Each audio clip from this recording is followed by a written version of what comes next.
You are listening to KD Country 94, KDCountry94.com. Jason Broadfoot here from Hanover, home of the Wildcats. They will take on the Lakeside Knights, visiting in the round one of the 8-man Division II playoffs. A little bit earlier kickoff on a Thursday night, so a day earlier than normal. Got to get ready for state volleyball and everything, but hey, it is playoff time. 32 teams left. We'll see at the end of tonight or at the end of tomorrow night. There'll be 16 left. We'll see if Lakeside is one of those teams, or does this home team from Hanover move on into the second round. We are about 20 minutes away from finding that out. We'll have a lot to get to here on the KD Country 94 pregame show, so we'll get right to it. KD Country 94 pregame show continues after this.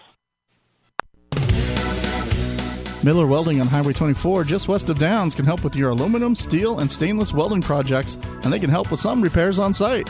They also make hydraulic hoses and carry bumper-to-bumper auto parts and offer Sherlock tarp installation and parts as well. Stop by and see them on the west side of Downs on Highway 24 today. Miller Welding is a proud supporter and wishes the best of luck to the Lakeside Knights this season.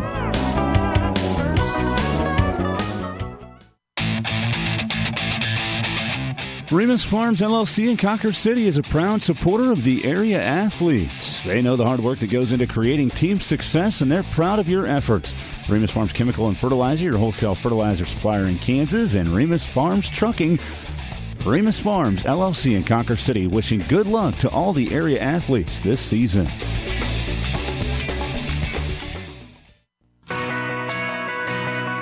Have you scheduled your student athletes for their yearly eye exam? Be sure that they can perform to the best of their ability in competition as well as in the classroom. Good luck to all area athletes for a safe and exciting sports season. Call and schedule your appointment with Dr. Kim Cheney at Salmon Valley Vision.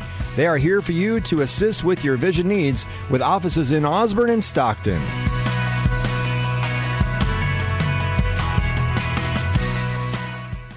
Remus Plumbing, Heating, and Air in Downs is a proud supporter of the Lakeside Knights. As a Lennox Industries dealer, Remus Plumbing is dedicated to providing the most innovative and highest quality HVAC products on the market. They offer plumbing, sewer repair, maintenance services, and much more for homeowners and business owners. That's Remus Plumbing, Heating, and Air in Downs. This is Jason Broadfoot on the KD Country 94 pregame show. You're listening to KD Country 94 and KDCountry94.com. And joining us now, Drew Dusky of the Lakeside Knights, head coach. Well, first of all, congratulations on getting to the playoffs. Kind of a long and winding road to get there at 5-3. Started off really good with the win and loss record, 3 in a row, but hit some rough spots in the middle. Part of that's scheduling, part of that's probably injuries, right? Yeah, I mean, we kind of knew the middle of our season was going to be tough for us, especially with the teams we were playing, and then you look at the injuries we had. It kind of made it even harder. But sitting at 5-3 with the team that we brought back from last year, I thought we've had a good season so far, and I thought the guys have played hard, and we've done a good job to get to the record that we've had. It is kind of nice to turn it around and get a couple of wins heading into postseason. How important is it to kind of head into the postseason and into the playoffs on a 2-game winning streak? Well, I think it's definitely a positive thing, and you kind of carry some momentum, and the things that you're doing well, hopefully you can transition into that first round of the playoffs. So it's a good thing, I think, and as long as we can continue to execute on the things we're doing well, I think we'll be okay. Kind of tell me, do you do anything different now that it is the playoffs, or do you just kind of try to stay the course? I've asked different coaches the same question. Is there anything extra you're trying to add in just for this week here, or do you just kind of go with what brought you here? No, I mean, we've kind of been staying the course. Practice probably, on our end, they get a little bit shorter where we're not conditioning as much. Hopefully your guys are conditioned at this point in the season, and we're kind of just going through offense and defense on a daily basis and making sure we're up to par on the things we're trying to execute on both sides of the ball, and just we're not really changing a whole lot. We're just kind of doing what we've been doing, and hopefully that pans out. Okay, your first round opponent is Hanover, and what do you know about Hanover and what they're going to bring to the table here? Yeah, Hanover's a good team. You look at them on film, and they're a really good team. And I know you look at their record, and people might say Hanover's down, but look at the teams that Hanover's had to play. They're quick on defense. They do a good job reading the ball. They're aggressive offensively. They run their option plays really well. Their quarterback throws a good ball. Their receivers run good routes. So they're definitely multifaceted on offense and aggressive on defense. And those are things we're going to have to try to counteract for us to be successful. What is there something that you see or you like that your team can do? Is there a position group that you think maybe you have an advantage on, or what are you looking for to do against Hanover? Just gauging off the film, I think we can run the ball inside and hopefully be able to power the ball up the middle a little bit, especially the way Ian runs the ball and the way our line's been blocking. But, it's going to be a challenge. It's going to be definitely different than the last couple of games that we played, and we're definitely going to have to execute and making sure that we're going out and giving out 100% effort because you know for sure that Hanover's going to. You've had some injuries throughout the year, but now you kind of had some consecutive weeks with some of those kids in the lineup. What do you expect from those kids now that they have a little bit of experience, a little bit of playing time in their new positions or overall under their belt? Yeah, nothing's really changed in the last 3 to 4 weeks, so I think the guys are comfortable now with where they're at, the positions they're playing, and what they're doing. And as long as we can go out and execute, I think we'll give Hanover a good game, and I think we'll be around the fourth quarter. We just got to make sure that we're going hard every play, and we got to limit our mistakes, whether that's penalties or turnovers or things like that, and hopefully we can create some of those on the other end. All right, Coach. Well, hopefully everybody stays healthy and we have a nice competitive game, and hopefully get to move on into the next round of the playoffs here tonight against Hanover. Yep, thank you. That was Lakeside head coach Drew Dusky. We'll be back with more on the KD Country 94 pregame show after this. This message brought to you by the Farmers and Merchants Bank in Cawker City, Kansas.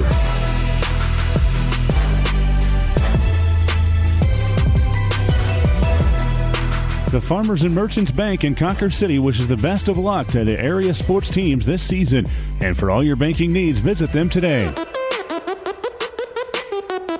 The Farmers and Merchants Bank in Cawker City, member FDIC.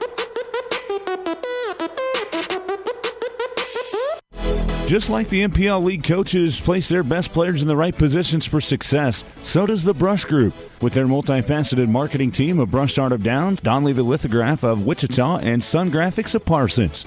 The Brush Group is the official marketing partner of the Kansas City Royals, Kansas University Sports Properties, and Kansas State Sports Properties. They have the staff, experience, and online tools to ensure your marketing spend is being optimized and performing at the highest levels. The better your seed, the better your harvest. The cleaned and treated seed that you buy from Midway Co-op puts more money in your pocket at harvest time. Midway has 2 state-of-the-art cleaning and treatment centers in Lebanon and Portis. We prescribe and treat the wheat and soybean seed that best complement your current soil conditions. Get the proven germination advantage over bin-run seed, your best way forward. Call us today. Midway's your best way forward. Midway Co-op's your best way forward. 346-5451, Osborne. Linton Insurance in downtown Beloit protects what you value most by combining personalized advice with a creative approach to give you what matters most, peace of mind. Sherry and Connie, the go-to gals at Linton Insurance Agency in Beloit, know that a balanced portfolio can provide you the freedom to focus on what's important. Call 738-5128 and they will guide you through the decision-making process with a clear understanding of your needs. Put your trust in the hands that care about your personal well-being. Linton Insurance, your local independent insurance agency in Beloit. This is Jason Broadfoot, and you're listening to KD Country 94 and KDCountry94.com. And we're just a few minutes away from the first round of the playoffs. Lakeside Knights taking on Hanover. And joining me now is Coach Matt Hoyer, head coach of Hanover. And, Coach, it's that time of year, first round of the postseason. Your team comes in at 4-4, but you had a pretty tough schedule to get to this point. Yeah, we definitely, if you look at our schedule, it's been the case of, we started out the year with an extremely difficult schedule. And if you look, I think all the teams that we've lost to are definitely not only still alive, but they're favored to win the first couple playoff games that they're involved in. And I think that definitely is a testament to to our strength of schedule. And and I'm a little bit biased probably, but being up here in the TVL, I'm gonna every single year I feel like is a very difficult schedule with what we have. Because the quality of teams and the competition that we have to go against each and every week is, it's one of those things where it's definitely a positive in preparing you for, playoff football. Much like your opponent tonight, you do come in on a little bit of a winning streak. How important is it to have some momentum, getting a couple of wins going into the playoffs? Well, I think it's, extremely important, and I think, that can be said with, whatever time of year that happens in. But I think that, this year, more so than anything, it's been magnified. With our front-loaded, really tough schedule, I don't think that our kids were able to really, truly ever gain that confidence that, I feel like is imperative to be successful, week in and week out. And I think, we took those first three games, and we saw a lot of positives, but we had to make sure that we magnified them a little bit with our kids and letting them see that our record doesn't show it, but we're showing growth in what we're trying to do on Friday nights. And I think that our kids finally kind of took that and ran with it. And I think that not only are we playing our best football during this course of the year, but I also feel like our kids playing with the most confidence that they've played with throughout the course of the year. Your opponent tonight are the Lakeside Knights. What do they do that concerns you a little bit as a coach? I feel like they have a good rushing attack. I feel like, obviously everything kind of starts and stops with number 2, and I feel like, that's one of those things where we're going to have to, really, put a focus on, controlling him, but at the same time, they have other weapons that they can hurt you with, and then the minute you really try to, take one of them away, they're able to kind of hit you with something on the outside with one of the other guys. And I think that it's going to be important for us to be extremely disciplined. It's going to be important for us to understand our keys, our reads, and what our responsibilities are. And when it comes down to it, we got to be physical, not only at the line of scrimmage but at the point of attack. We can't let him get into the open field, and we want to try to reach him before he's able to get his shoulder pads vertically. We want to make sure that he's still, kind of a little bit on the horizontal movement before he comes straight downhill at us. Conversely, is there a matchup or a position group where you think you might have an advantage on your opponent? I feel like, there's probably some different things that we, hopefully will be able to find some success with. But at the same time, as you go into playoff football and you don't really have too many common opponents, and if you do have common opponents, it might be in the beginning of the year. I think that it's important for, you to go in and just understand that you have to, kind of utilize your strengths more so than their weaknesses to, kind of get going on the right foot. And then, the adjustments are huge in this situation, or I should say at this time of year. And it's really important, when you're playing teams that you're not necessarily extremely familiar with, that you are going to be able to make those little key adjustments and maybe do something here or there, to where you're going to be able to exploit some things. But I think, usually what it comes down to, or as far as, from our aspect, is we kind of have to look to what some of our strengths are. And then once we build a little bit of that confidence, then we can kind of, roll to a few of their weaknesses. And for the listeners here in this area that might be new to listening to a Hanover game, who are going to, when you have the football, who's going to be carrying the load for you? Well, we've had some injuries this year, so we've had some situations where, we've got to roll some, new kids into some different positions. So, I feel like, just last week we had to put in a freshman backup quarterback as a running back, and so he, gained 170 yards rushing, and he did an exceptional job for us, and it's kind of that next man up mentality. But from week to week, it's one of those situations where, we kind of utilize what the defense has given us as far as, when we go out there, we stick to our core stuff as far as what we want to attack, but at the same time, it all kind of goes to where or what we feel like we can find success with.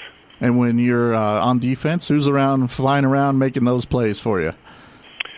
Well, we've got there too. We've got some good senior leadership, and the kids that we have left, and we got our middle backers and our outside backers do a good job of funneling stuff back to the inside, and I think it's going to be extremely important, especially this week, with what they try to do offensively, to make sure that we don't let those runs turn into chunk yardage. So it's going to be important for all of us, to rally to the ball, make sure that we are playing with good leverage and being physical at the point of attack. Okay, Coach, I wish you luck and hope everybody comes out healthy and we have a competitive ball game here this evening. I appreciate it, and I appreciate you guys, covering our games, multiple times a year, and you guys doing an exceptional job. We'll have more on the KD Country 94 pregame show after this. Dusty Donis with Nick Rhodes from Wildlife Properties Land Company. Nick, what sets your company apart? Well, Dusty, one of the really cool things about what we do is Chris and I are both full-time real estate agents, so we can dedicate extra time to working on people's property, doing drone flights, virtual tours, a lot of things that we take each property to the next step. And, Nick, if someone's looking to sell in North Central Kansas, where can they find more info? They can go to our website. We've got a really sweet website, lots of information, properties for sale, virtual tours, all that's out there, mywildlifeproperty.com. That's www.mywildlifeproperty.com. The State Bank of Downs is proud to support the Lakeside Knights, and they send out best wishes to all the Lakeside scholars and athletes this year. The State Bank of Downs can take care of all your banking needs, checking accounts, savings accounts, time certificates, and loans of all types. They're locally owned and operated and have been serving and supporting the community and surrounding areas since 1892. Internet banking and debit cards also available. That's the State Bank of Downs, member FDIC. At NextTech, we make life better by providing world-class technology. In fact, we've been doing just that for more than 70 years. For your home, we've got you covered with the fastest internet speeds available, streaming TV, local phone, and home security. For your business, we have the solutions you need for IT, cloud, infrastructure, cybersecurity, and more, all backed by our robust, fiber-powered network. To experience world-class technology and service, visit next-tech.com. Has the idea of buying a vehicle or camper been haunting you? At Becker Autos and Trailers, there's no need to slash prices, but we do. Need your camper winterized? Stop in. We don't want things to freeze or break. Come see us. We won't bite.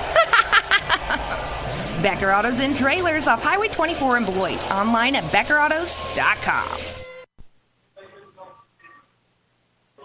This is Jason Broadfoot. You're listening to KD Country 94, KDCountry94.com. We are in Hanover, 4-4 Hanover, hosting the 5-3 Lakeside Knights. Records are what they are. That's not exactly how they get seeded. It's how you do within your district, and then you play another district in that first round. So Hanover second, Lakeside third. So that's kind of how that works out. So Lakeside 5-3, Hanover at 4-4. You look at these two teams; they have played the two of the same opponents. The scores. The Osborne game, both a little similar. Osborne got the better of both of them, 54-8 and 46-0. So that's not a whole lot to work off of. But the Lynn game, 62-12 win for Hanover, 48-46 for Lakeside. So that is something you can, but I don't know how much you want to put into that. It was the first game of the season for the Lakeside Knights. They have been battling injuries. They've been having to try to put new people in new places. So I think the second half of the year is the more Lakeside Knight team you're going to see here. Hanover, just kind of had a really tough schedule in the middle of the season, so I'm not sure you can gain a whole lot from there. Those teams, you're talking about Axtell, you're talking about the Kent and Galva and all those teams that Clifton Clyde. So those teams are really, really tough, and I don't know if you're going to get a gauge on how it's going to play out tonight just by going through common opponents. Weather-wise, it is going to be interesting here tonight. There are some chances of some rain off and on here throughout the evening. The wind has kind of picked up. The chill has come in the air. We've traded our Gatorade now in the September games. We're trading those for hot chocolates now here at the end of October. Nice, brisk little breeze coming from the southeast to the northwest. Field sits north to south, so a little bit of a crosswind. We'll see how both teams handle it in the kicking game. If there is to be too much of a kicking game, both these teams can move the football, I think, and it'll be, I think they'll move it in between the 20s, so which team can convert those third and fourth downs inside the 20s and turn those into touchdowns is probably going to come out on top here this evening. Lakeside's going to get the football first. They will go from my left to my right, right to left for the Hanover Wildcats. So Hanover will kick it from south to north, from the south end zone to the north end zone, from my right to my left. Lakeside will come back to left to right. Ian Christine back to return. Colmeyer will kick it away here for the Hanover Wildcats. Playoff football is just about ready to start. In about, well, no, I thought they were going to let the clock run out, but no, they're going to stop it. We're going to get ready to go. Not only does it kick off an hour early, we might get a few seconds early. How about that? Yeah, everybody's on top of it, ready to go.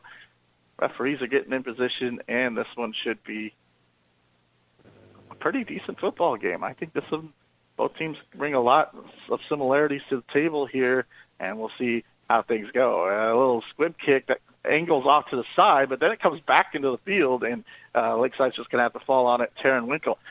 Kicker Meyer just didn't even put it vertically on the tee. He put it horizontally on the tee and just wants that to bounce around a little bit. Winkle falls on it at the Lakeside 20. Caden McCoy, the quarterback. Ian Christine, the running back. We'll get through the rest of the Lakeside starters after this play. Two tight ends, I formation. It is going to be on the left hash mark here on first down. Give is to Christine off the left side. Bounces off one tackler. Tries to get back to the right, but can't get through the second one. That's what Christine does so well, is bounces off or gets out of that first attempt at a tackle and turned about no gain into a gain of 5. Cameron Juneman with the tackle. Jordan Cho and Taryn Winkle on the ends here, 5'8" junior and a 5'8", 132-pound senior. Option look, McCoy pitches it late, short side, right side, and Christine tiptoes up the sideline. Got to get about 3, maybe 4. I don't know. They kept that last foot inbounds, that second foot inbounds, and gets across the 31 to the 32 for a first down. So, nice starts to the Lakeside night drive to start the football game. Drive number 1 here in the first quarter. Ball on the right hash mark on 1st and 10. Toss sweep to the left, and some penetration by Hanover. They're going to bring him down in the backfield. Josh Zarabinki with the penetration. Got some help from Juneman there at the end, and that's going to be a loss of 4.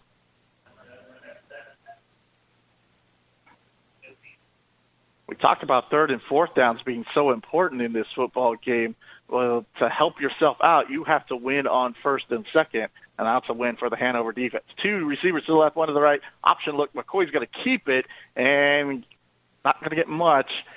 Nice defensive play by Patrick Cook to help out there, slow up McCoy, and a gain of maybe 2. We'll give them that. So 3rd and 12, clock running at 10:34.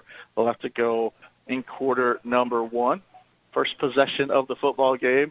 Lakeside Knights got a first down, but a negative play on the ensuing first down sets them back at this 3rd and 12 here. Ball on the left hash mark, 2 tights for McCoy. Play action, it'll roll to the right, look back to the left. His receiver's covered up, and now McCoy's covered up in the backfield. Sack for Hanover, number 32, Levi Griffith. Number 47, Eli Hahn up front, along with number 52, Gabe Smith, and number 70, Jackson Hardy. Couldn't hold out the Hanover defense that time. It's 4th and long. McCoy wanted to throw back to the left on the wheel route. Christine was covered up. Good snap. Punter takes a little bit of time, and that's going to throw the whole timing of it off, and the punt off the foot of Smith, and that's going to be out of bounds. Hanover's going to take over. Great field position right about where the sticks were after the first down, 32-yard line for Hanover. 9:36 left to go. Hanover taking over their first possession. The snap was there, but the bobble by the punter there that time, Smith, took a little extra time, and then when he got it all gathered up, he had to hurry a little bit, and that's when the punt went awry. Quarterback Reichenstahlbaumer in the shotgun. Motion towards the formation, now through the formation. Throw down the middle, but that's going to be behind his receiver and incomplete. Wanted Cameron Juneman on that one. So Hanover comes out throwing the football on first down. Had everybody spread out there a little bit.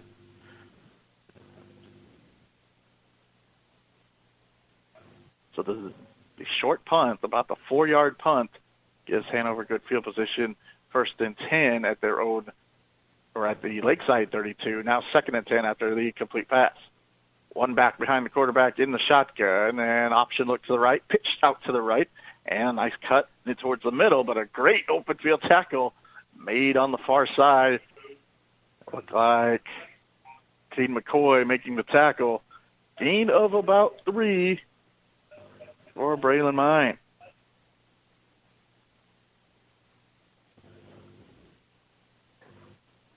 So the first rushing attempt for the Wildcats gets them 2 or 3, 3rd and long. Ball just outside the 30, right hash mark here. 2 receivers to the left, 1 to the right. Shotgun snap, little bubble screen out to the left. And, well, getting by the first man, but that first man held him up just enough to allow the rest of the defense to get there.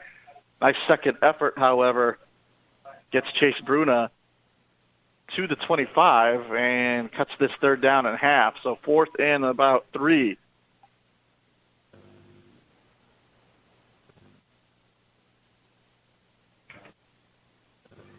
Bruna had to fight a little bit to get out of the tackle of the first defender. Finally did, but then just had to get what he could out of it, 3 or 4. So 4th and 3, 8:13 left to go. Option to the right, pitch to the right, and running into 2 Lakeside Knights, but then bouncing off is Bruna. They'll try to get back outside, cannot, and the Lakeside Knights are going to come up with the football, holding up on 4th down. So both teams' defenses starting off really well here. A 1st down and then a forced punt, now a 4 and out. And the Lakeside Knights will take over. 8:01 left to go, quarter number 1.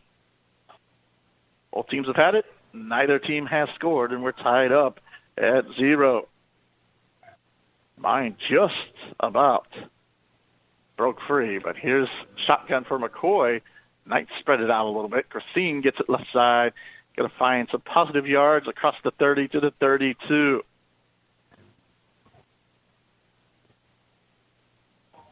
So not much with the tight formation on the first try. So they give a little more spread look here on the second possession and get a nice solid 1st down gain. And it'll be 1 receiver to the left, tight end to the right, make that 2 receivers to the left. Short side of the field on this 2nd down. They'll run the option to the right. Early pitch to Christine, and the Wildcats are all over that one. Cameron Juneman again making a nice play.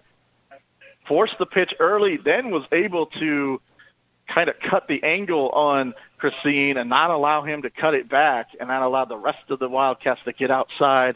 They knew exactly where to go to get to Christine, and that's going to be a loss of 4, 3rd and 11 coming up. A couple option runs, and the Wildcats have been good position on each of those plays. 3rd and long. 2 receivers to make it 3 to the right. That's the short side of the field. Ball right hash mark. McCoy looks that way and finds Christine down the sideline, but throws it behind him and incomplete. Christine was the most inside of the receivers, waits just a beat, and then goes around these 2 receivers, a little wheel route they call that. Try to get a little bit of a screen or a pick, but McCoy sails that one out of bounds. I think the defense was in pretty good position both ways. So Smith back to punt once again. This is Austin Rice back to punt. And that one, just low line drive, barely cleared the line, picked up on a bounce, and that's going to be returned across midfield by Chase Bruna. 38-yard line. Hanover's had good field position both times. 6:38 now left to go. They're going from my right to my left here in quarter number one. No score. Lakeside Knights do have the first down. Hanover went 4 and out their first time. See what happens here on possession number 2. They'll send 2 out wide to the right. Small bomber in the shotgun.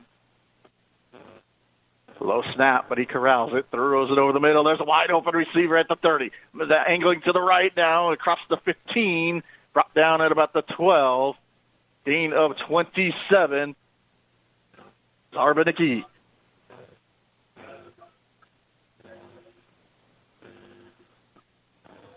Gets it all the way down to the 12, and the Hanover threatening here first. First team for either side to get into scoring range. First and 10 at the 12. We'll call it the right hash mark here. 3 to the right, 1 to the left.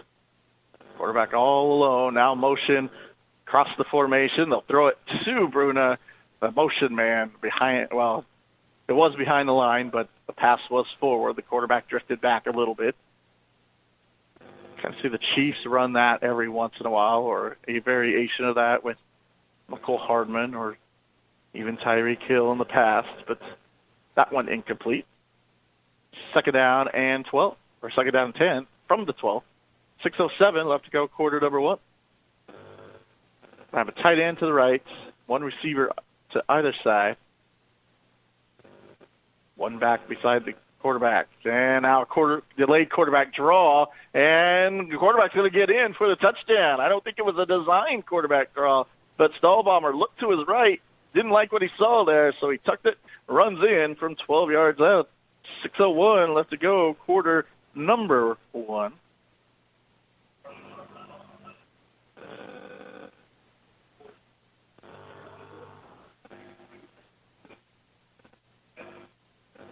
Here comes the 2-point play.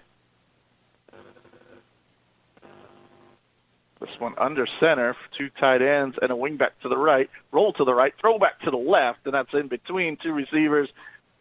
Christine forced the incompletion with some pressure. Well, with 6:01 left to go, quarter number one. Hanover on the board first, 6-0. We'll be back after this.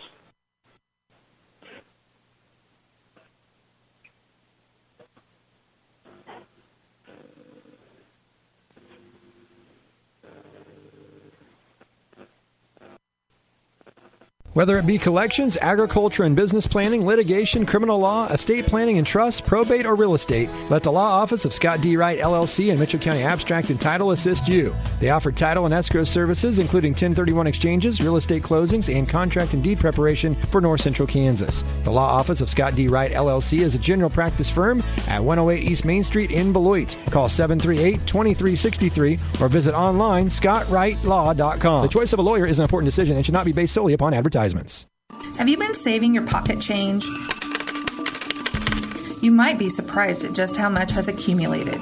Farmway Credit Union now has a fast solution to turn your coins to cash. Bring that container of coins to our Beloit location. Credit Union members can use the coin machine for no cost. A minimal fee applies if you're not a member, but maybe now's the time to consider becoming a member. Farmway Credit Union, cultivating the financial well-being of our members by providing resources to achieve financial freedom. Hanover with another short kick taken by a Lakeside Knight up back and down right where they touch it at the 25-yard line. So the Knights take over. 3 and out last time. See what they can come up with here. 2 tight ends, I formation to the left hash mark, the far side of the field here in this first quarter. 2 middle linemen, 2 standing ends for the Wildcats. Cassine has a seam right side, turns it up 30, 35, 40, 35 into Wildcat territory. And stepped out of bounds, like I say, back at the 31. So a great gain on first down, and Christine slow to get up, and that's not what the Lakeside Knights need. Like holding the back of his left leg, I think. That is Bad news. He tries to get off to the sideline, and I don't know. Boy, I didn't see what happened at the end of that play as he got tackled out of bounds. I don't know if this is a pulled muscle or a twisted knee or ankle at some, but Christine would be a huge loss. Over 1,200 yards, 16 touchdowns on the ground, a couple hundred more through the air, 7 touchdowns through the air as well. But kind of the engine that makes this offense go, and see if Christine can maybe work this out and come back a little bit later. 24 on that first down play, 30 yards for him so far on that 6 carries.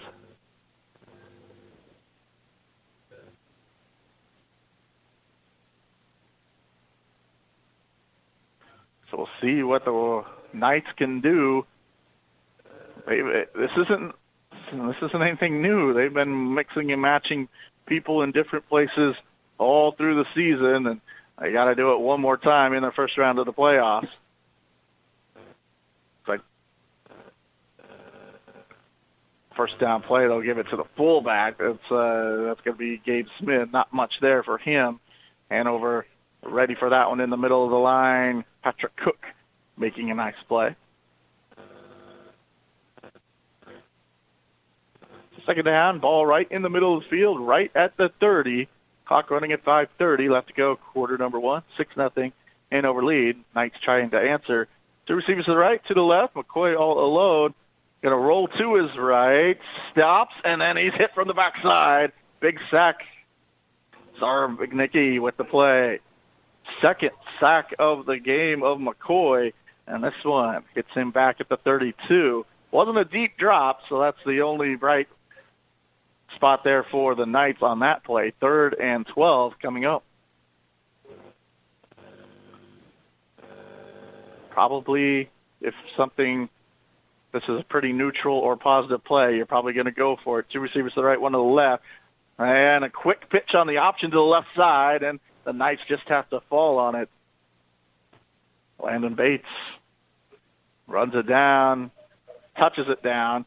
But nothing positive on that play. In fact, that is going to be 4th down. Loss of about 6. You hate to punt it on the other side of the field or the other side of midfield, but this one a 4th and long, and at least offense formation here. McCoy all alone in the shotgun, looks to his left, steps up in the pocket, throws it, and it's going to be behind his receiver and incomplete. That ball thrown to the 30. Would have been tough for the receiver. I believe they wanted Smith that time. Would have been tough for him to get the extra 10 yards needed for the first down. So 4th down goes awry for Lakeside. Each team has missed the 4th down, and with 4:07 left to go, quarter number 1, Hanover takes over from their own 38. Got a short field, took advantage of it, completed 1 pass, and then quarterback run in for the score. 2 to the right, 1 to the left as far as receivers go. Motion to and through the formation. Back to throw is Hanover. They'll throw it over the middle. It's complete. And the 30, now bouncing to the outside, 25, and all the way down to the 20. Zarvignicki. We do have a penalty marker down at the line of scrimmage. Would wipe out a gain of about 22 if it's against Hanover.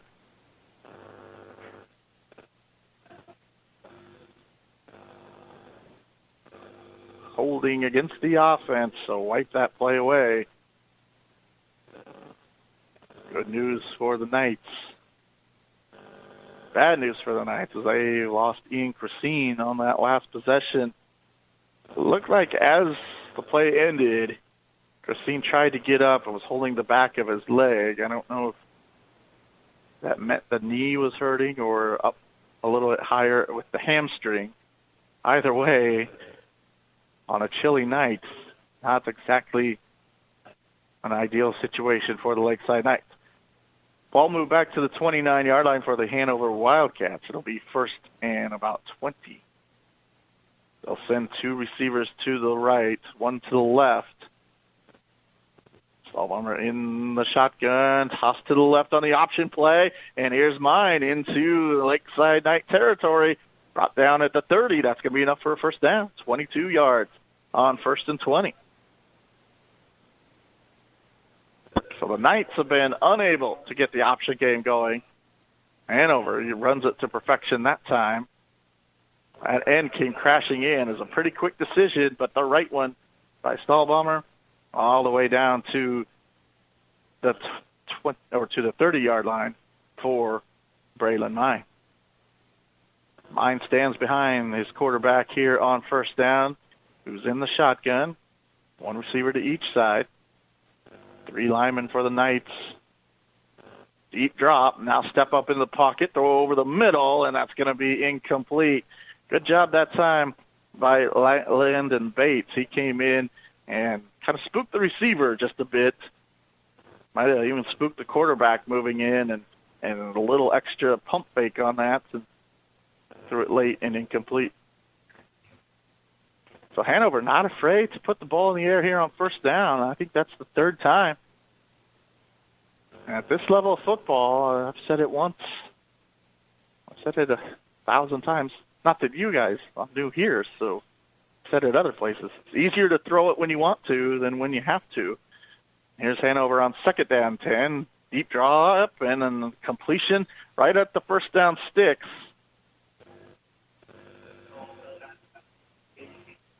That one to Cameron Juderman. His first catch. Call it 8. 3rd completion of the football game that counted anyway here for Hanover. So a 3rd and about 2. Ball in between the hashes. Clock running at 2:58. Already a 6-0 lead for Hanover. Stahlbomber runs the option. Quick pitch to the left. Mine runs into the defender at the line of scrimmage. Can't get anything forward. Jordan Schoen. Nice play there. Got some help from Taryn Winkle. And here's a 4th down. Hanover turned it over the very first possession about this spot on the field.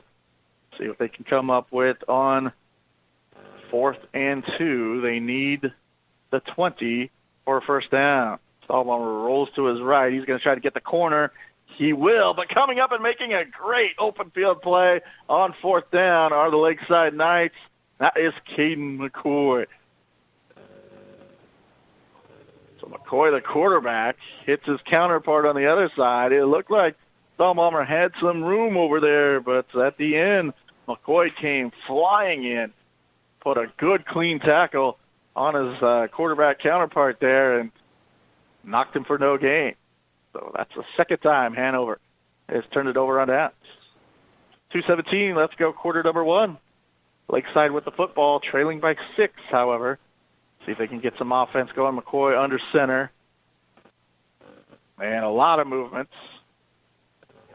They tried the hard count, tried to steal 5 on first down. But we'll see if they say the Knights move first or did the Wildcats.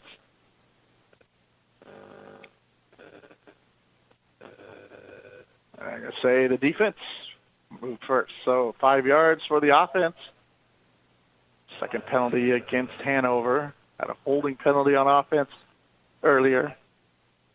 Now a 5-yard penalty on defense. Gives Lakeside 1st and 10 from about the 27-yard line. On the far side of the field. Fullback give on first down. Barreling his way to the 30 is Smith. Jade Smith getting that one. Not a whole lot there, but don't need a whole lot on 1st and 5. It's his 2nd carry of the game. 2nd down short. They fake the same play. Now pitch it out to the right, and Hanover's there once again. There's just been nothing outside the tackles. The Hanover Wildcats have been quicker to the outside on the option plays here, and Bates loses a yard as he's brought down at about the 30. Knights need the 33, maybe the 32.5 for a first down here on 3rd and short. Got a little help on this possession with the 5-yard penalty on first down. 2 interior linemen, 2 standing linemen. Quarterback keeper left side. McCoy will try to bounce it. He's going to get enough for a first down and more. Finds his way to about midfield, or did they say he stepped out a little earlier? Yeah, they say he steps back all the way at the 35. But that is 5 yards and a first down for the Knights. Much needed. 1:05 left to go. Quarter number 1, 6-0. Hanover Wildcats in front. Winner gets probably Canton Cal. They play St. Paul and go undefeated. There's a first down carry to Smith, and he gets upended. Coming flying in from that linebacker spot was Cole Meyer. Hit him low. Smith upended, flies up over the top, and he does get a couple of yards. Clock running at 45, so if this one stays in bounds, probably the last play of quarter number 1. 2 tights, I formation behind McCoy. Roll to the right on the play action. Has a man deep over the middle, and it is complete. 20-15, 10-5, and just shy of the goal line is Austin Rice. Austin Rice getting the first completion of the game. All the way from the 35 down to, they mark it down at the 2. So 43 yards. Rice cut behind the defense, and for the first time, that play-action pass worked. 26.8. Let's go quarter number 1. That one went out of bounds. 2 tight ends, first and goal. McCoy right up the middle, finds the goal line, and over it for the touchdown. So we are tied up at 6. 24.3 left to go in quarter number 1. So nice answer from the Lakeside Knights.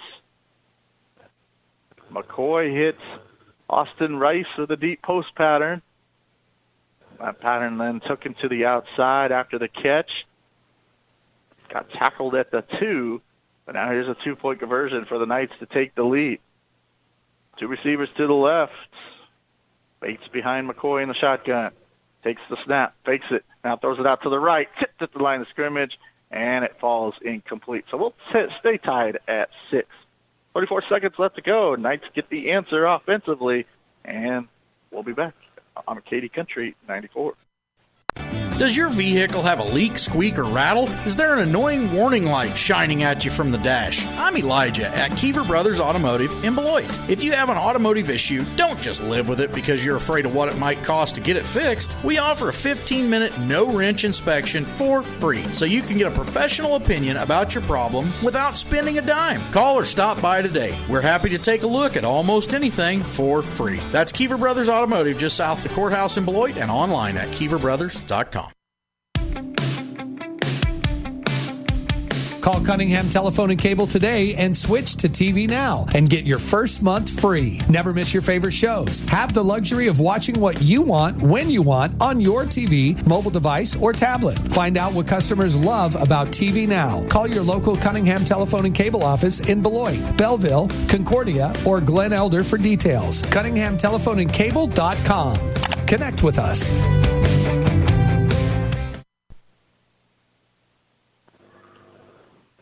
Lakeside Knights get the long pass play from Caden McCoy to Austin Rice. Sets up first the goal, and then a 2-yard touchdown run for McCoy. Both teams have missed their 2-point conversion chances, so it stays tied at 6.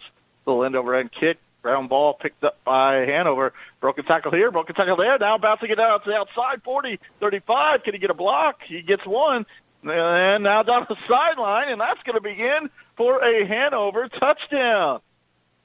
So you kick them short to try to prevent that, and Cameron Juneman just made a nice move at about midfield, went straight up the field, and once he picked it up, that's kind of how you're taught, get what you can out of the field position, but then, broke a tackle, then saw a wide-open green grass to the right, and was able to get outside, got a block downfield, and Cameron Juneman gets the special teams play for Hanover. 2-point conversion coming up. Pass into the middle of the end zone is complete, and that is a 2-pointer.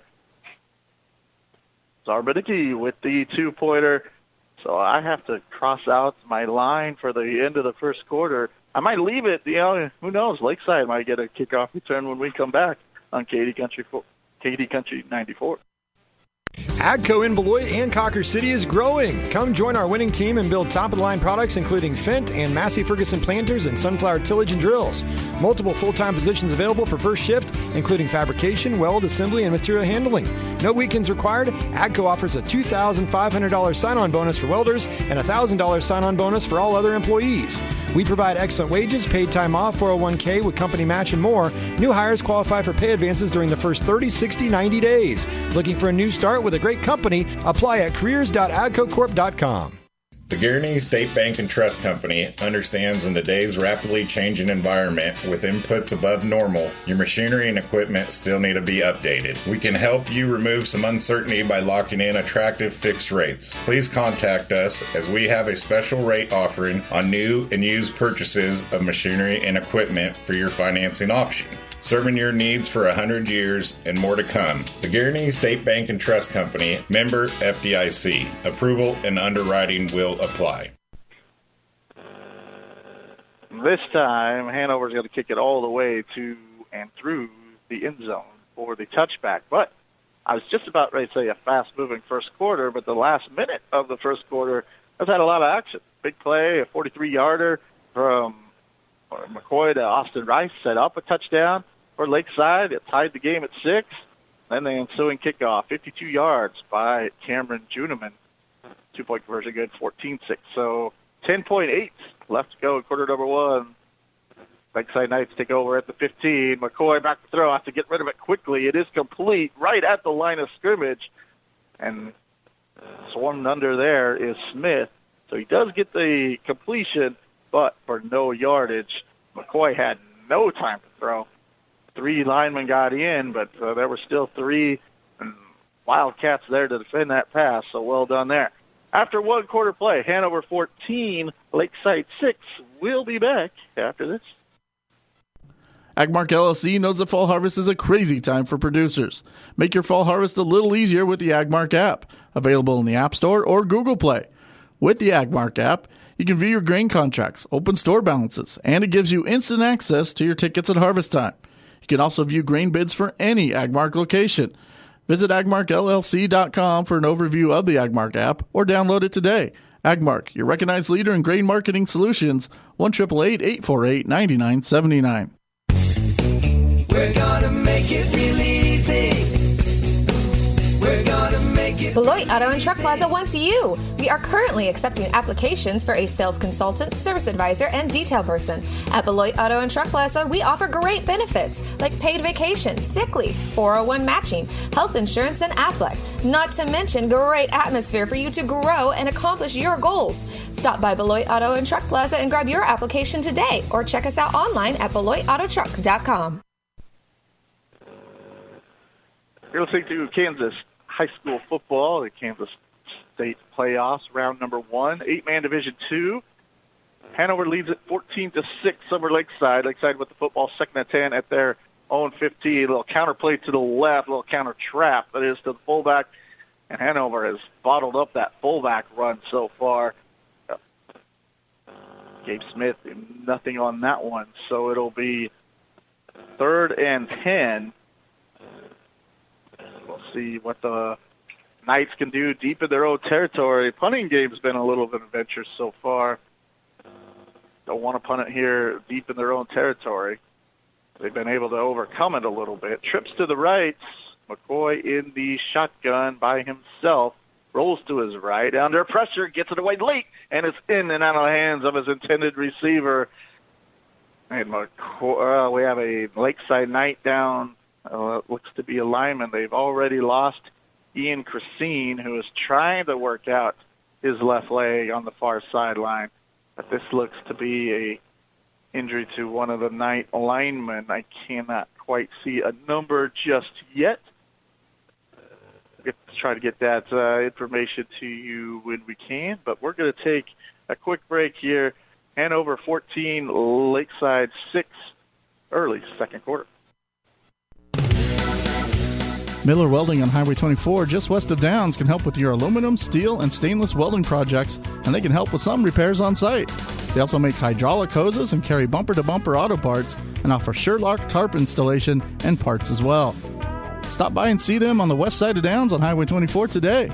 Miller Welding is a proud supporter and wishes the best of luck to the Lakeside Knights this season.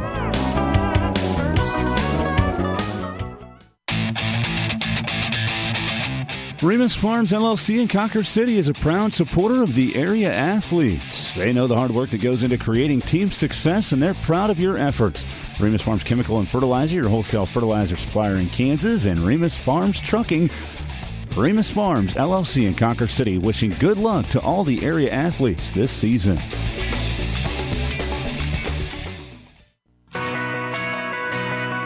Have you scheduled your student athletes for their yearly eye exam? Be sure that they can perform to the best of their ability in competition as well as in the classroom.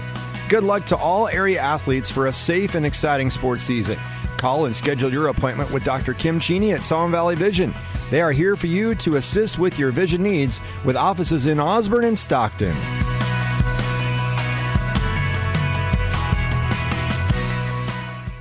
Remus Plumbing, Heating, and Air in Downs is a proud supporter of the Lakeside Knights. As a Lennox Industries dealer, Remus Plumbing is dedicated to providing the most innovative and highest quality HVAC products on the market. They offer plumbing, sewer repair, maintenance services, and much more for homeowners and business owners. That's Remus Plumbing, Heating, and Air in Downs. This message brought to you by the Farmers and Merchants Bank in Conquer City, Kansas.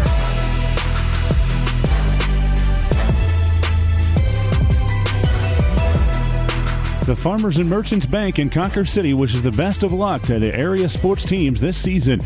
And for all your banking needs, visit them today. The Farmers and Merchants Bank in Conquer City, member FDIC.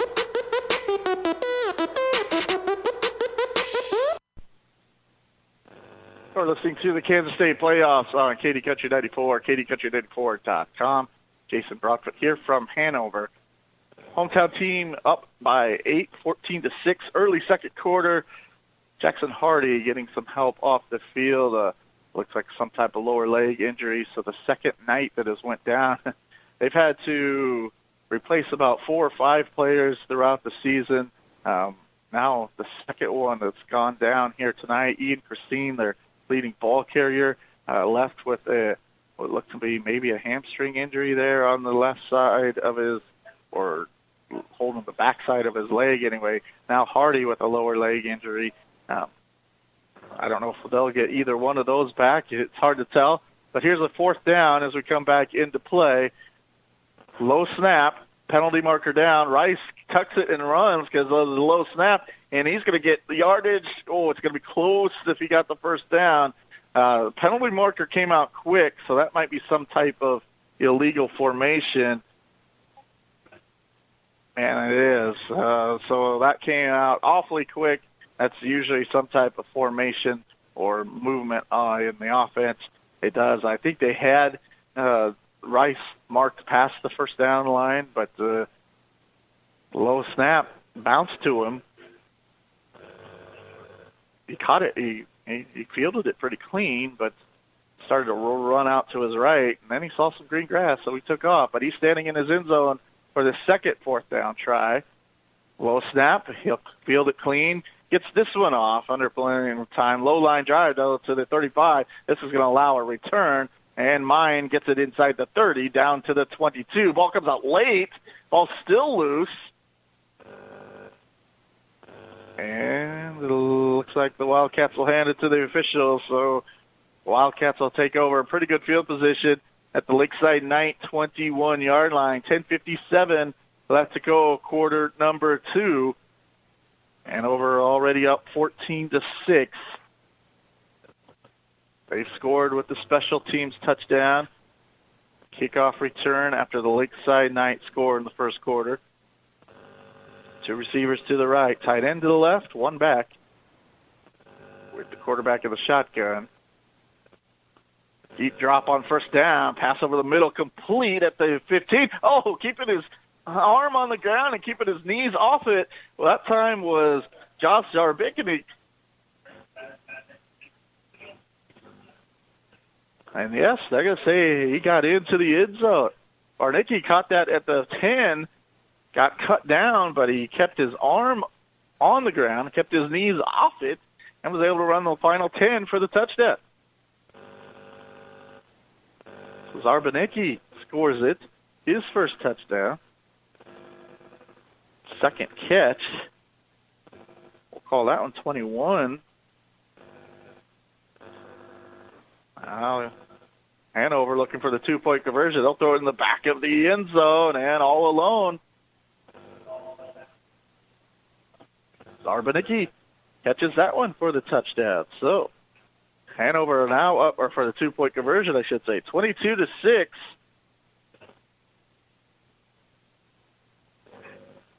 That was quite the acrobatic move by Zarbanicki to keep his. It's hard to do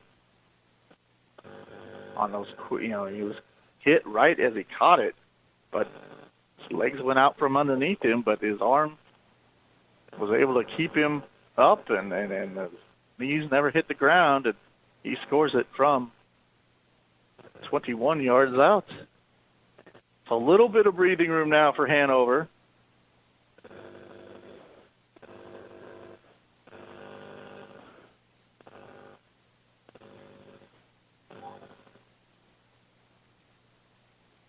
Stahlbomber has completed 4 passes for 60 yards. 48 of those yards is Zarbanicki.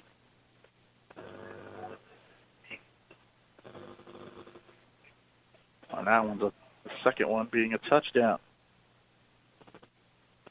This kick will go to the 2-yard line, taken there by McCoy. He'll angle it to the left. Now try to go back to the right. Has some room. Got a block. 20, 25, 30, 35, and across midfield all the way down to the 30. Don't see any penalty flags. And we might have our H&R block of the game, trying to see who the number is. That's Jordan Schoen.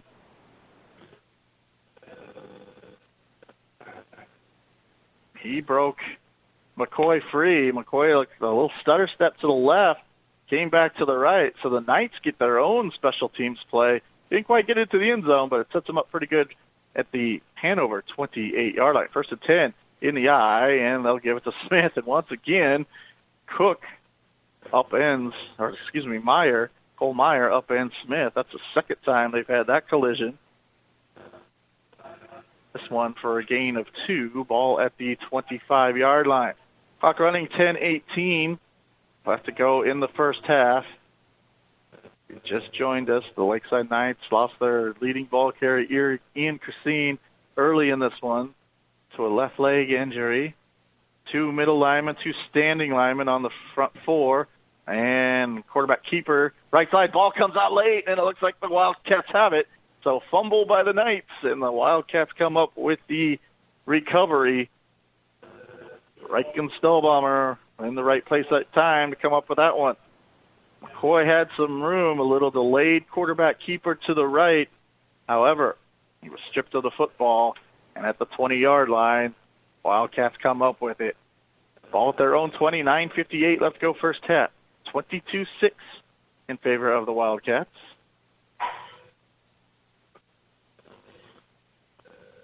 They scored on the ground, through the air, and then special teams. Stahlbomber back to throw, rolls to the right. Got to throw it deep over the middle, and that's a little bit too deep and incomplete. Stahlbomber holding his midsection, like he got hit at the end of that one. Eli Hahn, some quarterback pressure. Stahlbomber just overthrew his intended receiver. 4 of 8 so far, those 60 yards and a score. Again, Hanover not afraid to throw it on first down. In fact, I think all but once.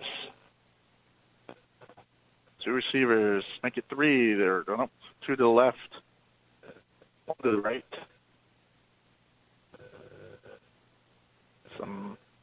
There's quarterback pitch to the right now, and that's mine. And he's going to get spun down. Another good open field tackle. Both these teams have done that. McCoy once again for the ninth.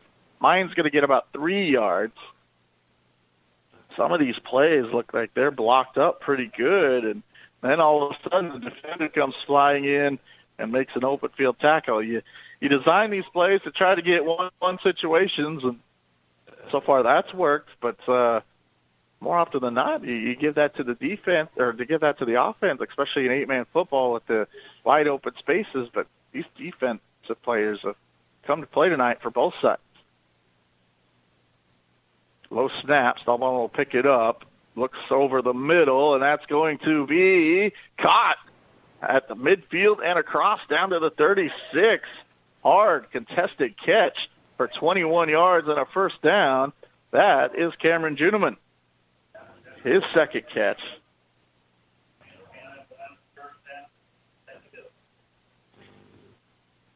So big third down conversion for the Wildcats. Not only keeps the possession with them, but gets them into Lakeside Knight territory.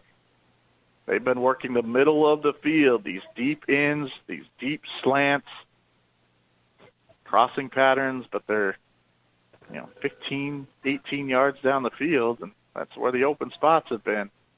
First down attempt once again, motion, and they fake the jet sweep. Stahlbaumer over the middle, but that one a little bit too high for his intended receiver. That one a deep slant and incomplete. One is Zarbanicki, but just couldn't get it to him. Maybe threw it just a touch early, and if he holds on just an extra half second and then throws it, comes more clear over the middle. But quarterback's a tough position to play. It's easy to think about it in, Madden or 7-on-7 or 5-on-5 in 8-man football, but harder to do when people are rushing at your feet. Second down, a little toss out to the right, and Mine makes the catch, spin move, but he's going to be hung on to and then spun down. Nice play by Gage Graddick. Complete pass for about 3. Mine catching that one. Fourth different player to catch a pass. 8 minutes left to go, quarter number 2. 22-6 lead for Hanover. Third and 7. Hanover completed a 3rd and 7 just a little bit ago to keep this possession alive. Stahlbaumer back to throw. Has a lot of time. Throws it over the middle, but incomplete. Over the head of Bruna that time. Bruna caught the very first pass of the game. So now 4th and 7. Ball at the 34-yard line. Wildcats need about the 27 for a first down. Ball will be on the right hash mark as Hanover going from my left to right here in quarter number 2. North to south. Said one receiver to each side, tight end to the right, one back with the quarterback in the shotgun. Back throw, deep drop, throws it over the middle, and that's off the hands of his intended receiver and incomplete. And so the Lakeside Knights will take over at their own 32-yard line. Third time Hanover's had it in Lakeside Knight territory and been turned away on 4th down. That one, a tough conversion at 4th and long, 4th and about 7. So Knights will take over at their own 34. 7:33 left to go, quarter number 2. 22-6. McCoy has a one back on each side of him, one receiver to each side of him. Going to throw it. Little flare pass out to the right. That's complete. Turned up. Good yardage across midfield to the 40, or to the 38. Let's give Bates and McCoy a gain of about 7 that time.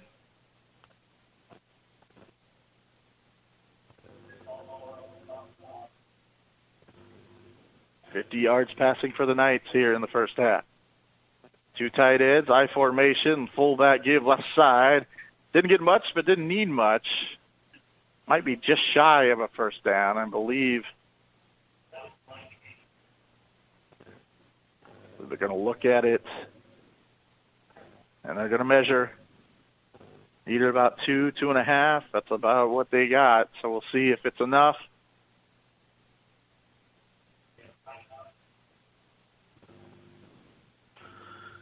I used to be good at these, but I don't know. Getting older, eyesight's not as good. I think this one is just a little bit shy. Oh, it's so close.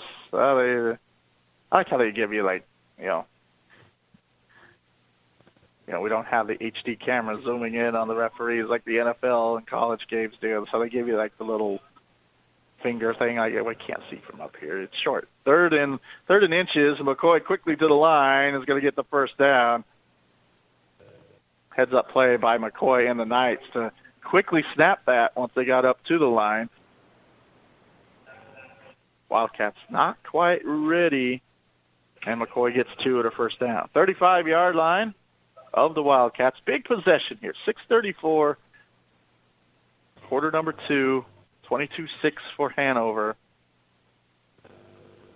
Knights down a couple players right now, but if they can get a score and keep this one close going into halftime, McCoy back to throw.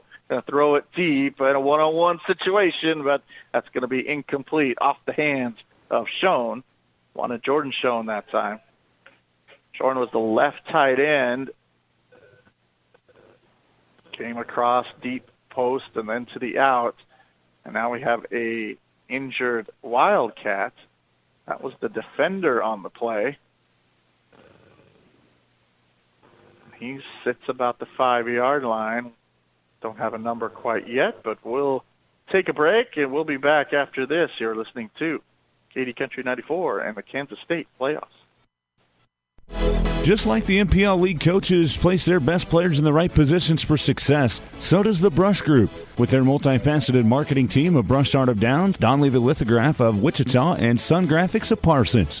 The Brush Group is the official marketing partner of the Kansas City Royals, Kansas University Sports Properties, and Kansas State Sports Properties. They have the staff, experience, and online tools to ensure your marketing spend is being optimized and performing at the highest levels. The better your seed, the better your harvest. The cleaned and treated seed that you buy from Midway Co-op puts more money in your pocket at harvest time. Midway has 2 state-of-the-art cleaning and treatment centers in Lebanon and Portis. We prescribe and treat the wheat and soybean seed that best complement your current soil conditions. Get the proven germination advantage over bin-run seed, your best way forward. Call us today. Midway's your best way forward. Midway Co-op's your best way forward. 346-5451, Osborne. You're listening to KD Country 94, KDCountry94.com. Jason Broadfoot here from Hanover. 22-6, Hanover Wildcats with the lead. Lakeside Knights with the football. That is, looks like Braylon Mine, defensive back and running back for this Wildcat team. Kind of looked like they were treating it like a cramp, so they'll try to get him worked out, and he might be able to return. We'll see. Second down and 10, ball at the 35-yard line of Hanover. Ball on the far hash. McCoy back to throw. Throws it quickly out in the flat, in and out of the hands of his intended receiver. That was a nice little out route, but couldn't hold on to it. That was Winkle. Both these teams will spread the ball around in the passing game anyway. And looked at a bunch of different receivers. 4 have made catches for the Wildcats. 3 have made catches for the Knights. They've looked at a couple other receivers as well. So 3rd and 10, ball on the right hash mark. 2 tight ends, I formation behind McCoy under center. He's going to drop back, steps up, throws it, and that's going to be tipped and incomplete. They wanted Schoen down the field. Well, we have a penalty marker down late. That's in the defensive backfield. That's more than not goes against defense. They'll talk to the Lakeside Knight sideline and captain.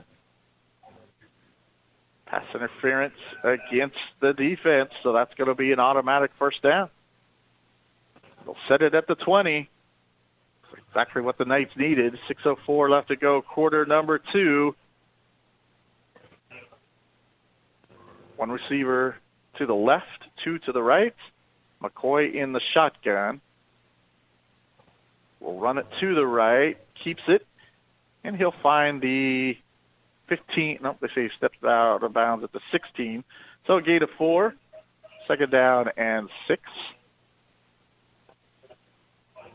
So Hanover's been turned away 3 times in Lakeside, on the Lakeside side of the field on 4th down. Lakeside Knights really haven't had a whole lot of offense get going except for one play that set up a 1st and goal. Now with the defensive penalty, trips to the right. McCoy runs to the right, tucks it, tries to get upfield, gets knocked out of bounds at about the 14. Short gain of 2. Brings up 3rd and 6, or 3rd and 4, as the first 2 plays gain 6. Line of scrimmage to 14. Down marker set at the 10.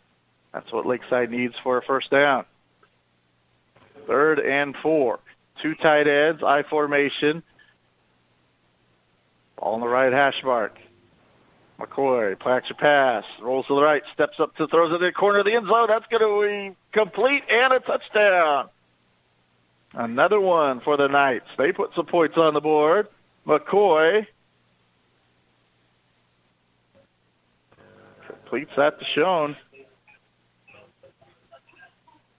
And Lakeside Knights back in it.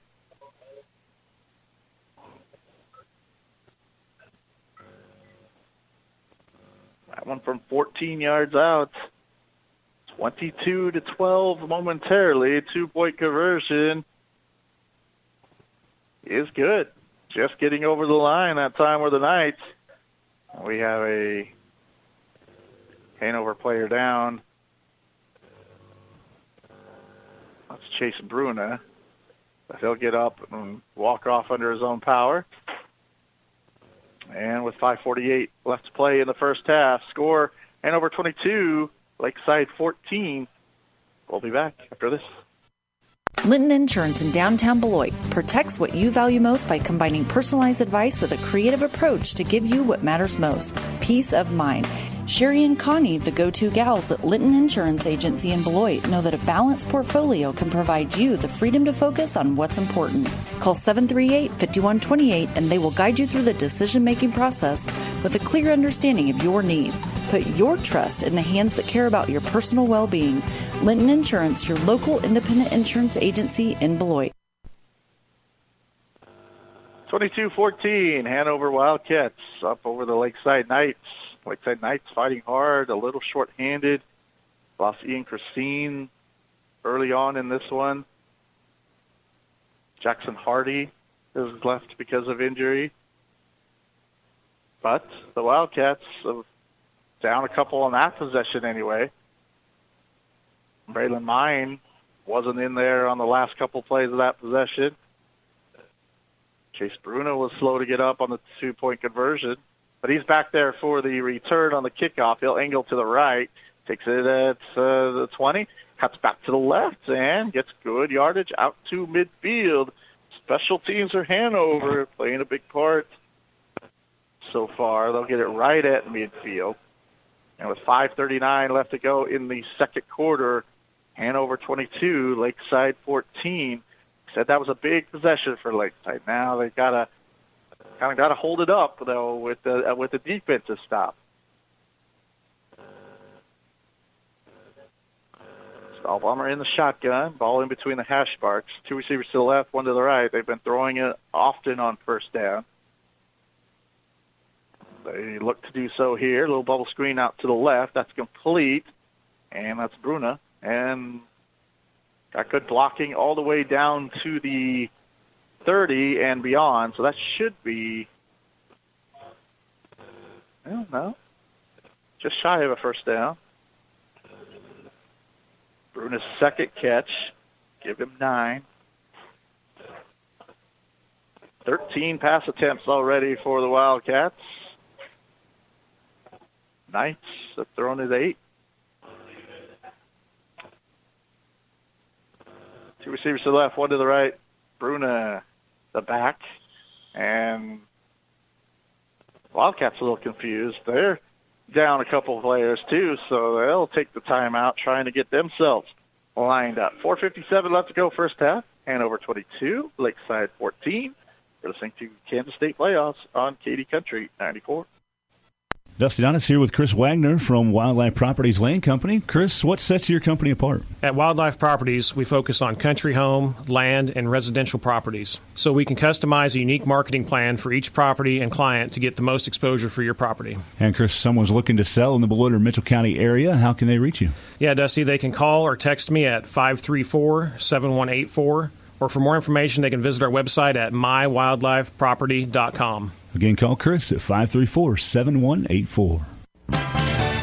The State Bank of Downs is proud to support the Lakeside Knights, and they send out best wishes to all the Lakeside scholars and athletes this year. The State Bank of Downs can take care of all your banking needs, checking accounts, savings accounts, time certificates, and loans of all types. They're locally owned and operated and have been serving and supporting the community and surrounding areas since 1892. Internet banking and debit cards also available. That's the State Bank of Downs, member FDIC.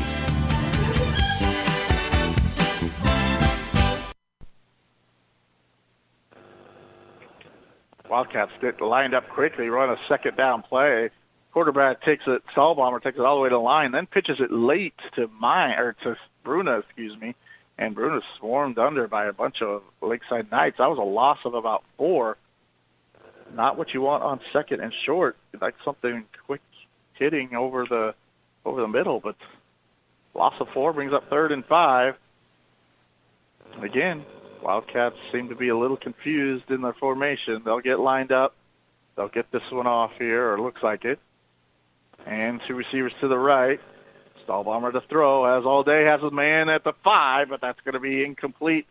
And again, Stahlbomber had him, but just a little bit too much on it.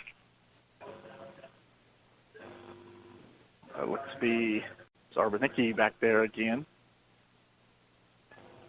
So 4th down and 5, or maybe 5.5 here. Knights have to get it to the Wildcats have to get it to the 29. Two receivers to the right, one to the left. Motion across the formation now, 2 receivers to the left. Stahlbomber to throw. Steps up, throws it deep at the 5, at the 2, and that's in for a touchdown. Getting behind the defense was Cameron Juneman. Stahlbomber had a lot of time to throw, and then finds Juneman at the 5, and Juneman backs into the end zone with the touchdown. 2-point conversion upcoming. That one 35 yards on 4th and 5. Juneman's 3rd catch of the day. Stahlbomber's 2nd touchdown.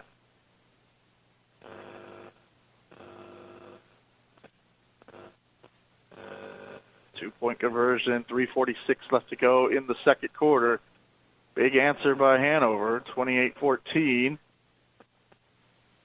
Stahlbomber back to throw. Deep drop.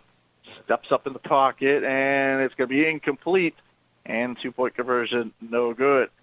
28-14, 3:46 left to go first half. We'll be back after this. At Next Tech, we make life better by providing world-class technology. In fact, we've been doing just that for more than 70 years. For your home, we've got you covered with the fastest internet speeds available, streaming TV, local phone, and home security. For your business, we have the solutions you need for IT, cloud, infrastructure, cybersecurity, and more, all backed by our robust, fiber-powered network. To experience world-class technology and service, visit next-tech.com. Has the idea of buying a vehicle or camper been haunting you? At Becker Autos and Trailers, there's no need to slash prices, but we do. Need your camper winterized? Stop in. We don't want things to freeze or break. Come see us. We won't bite. Becker Autos and Trailers off Highway 24 in Beloit. Online at BeckerAutos.com. 3:46 left to go in quarter number 2, 28-14. End over end kick taking about the 25, and Rice tries to get to the outside. Can't quite get the corner turn, but does get to the 33-yard line. Short kick, about an 8-yard return.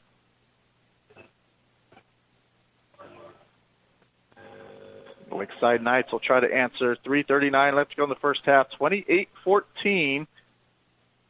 Knights have gotten the passing game going a little bit. Struggled with it early. Took a couple quarterback sacks, a couple incomplete passes to start. But from there, it has been their only offense.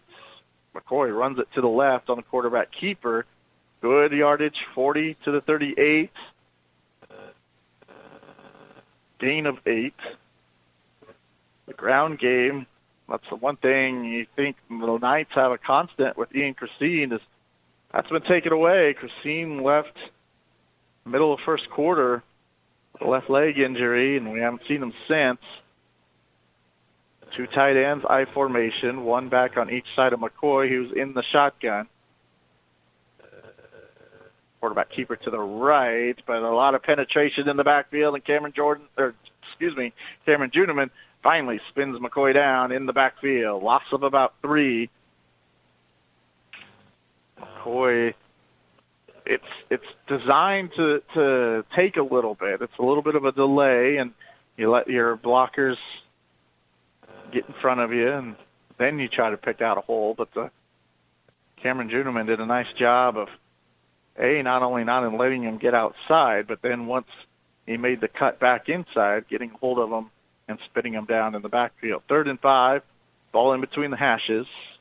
Couldn't be more in the middle of the field if you tried, as it sits at midfield.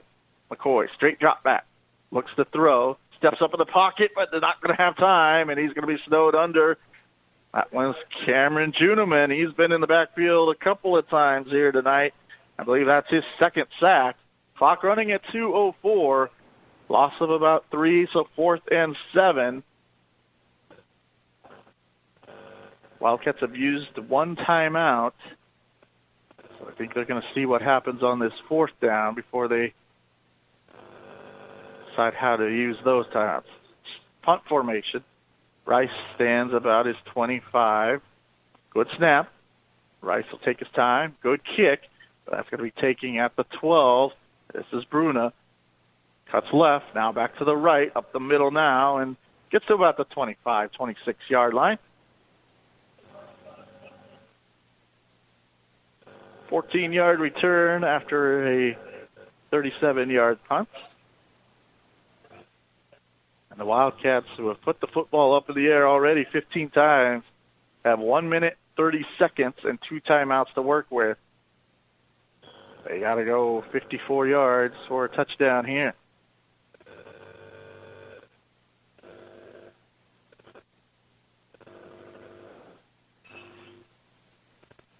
One receiver to the left, 1 to the right. Ball in the middle of the field on this 1st down. He wanted the little bubble screen out to the right, but false start.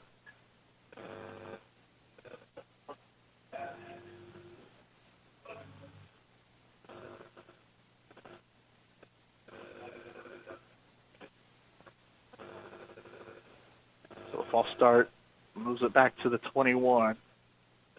First things first, I think you want a 1st down to try to get out of at least the deep part of Lakeside territory, and then maybe see what happens. He's been throwing it pretty deep all game. This one, a short one to the right, and picking his way up the field for about a gain of 7 is Tanner Bruna.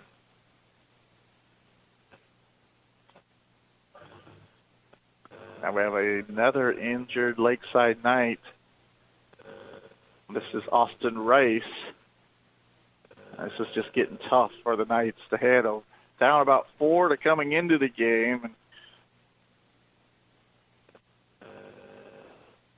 lost 2 during the game. We have a 2nd down and 7.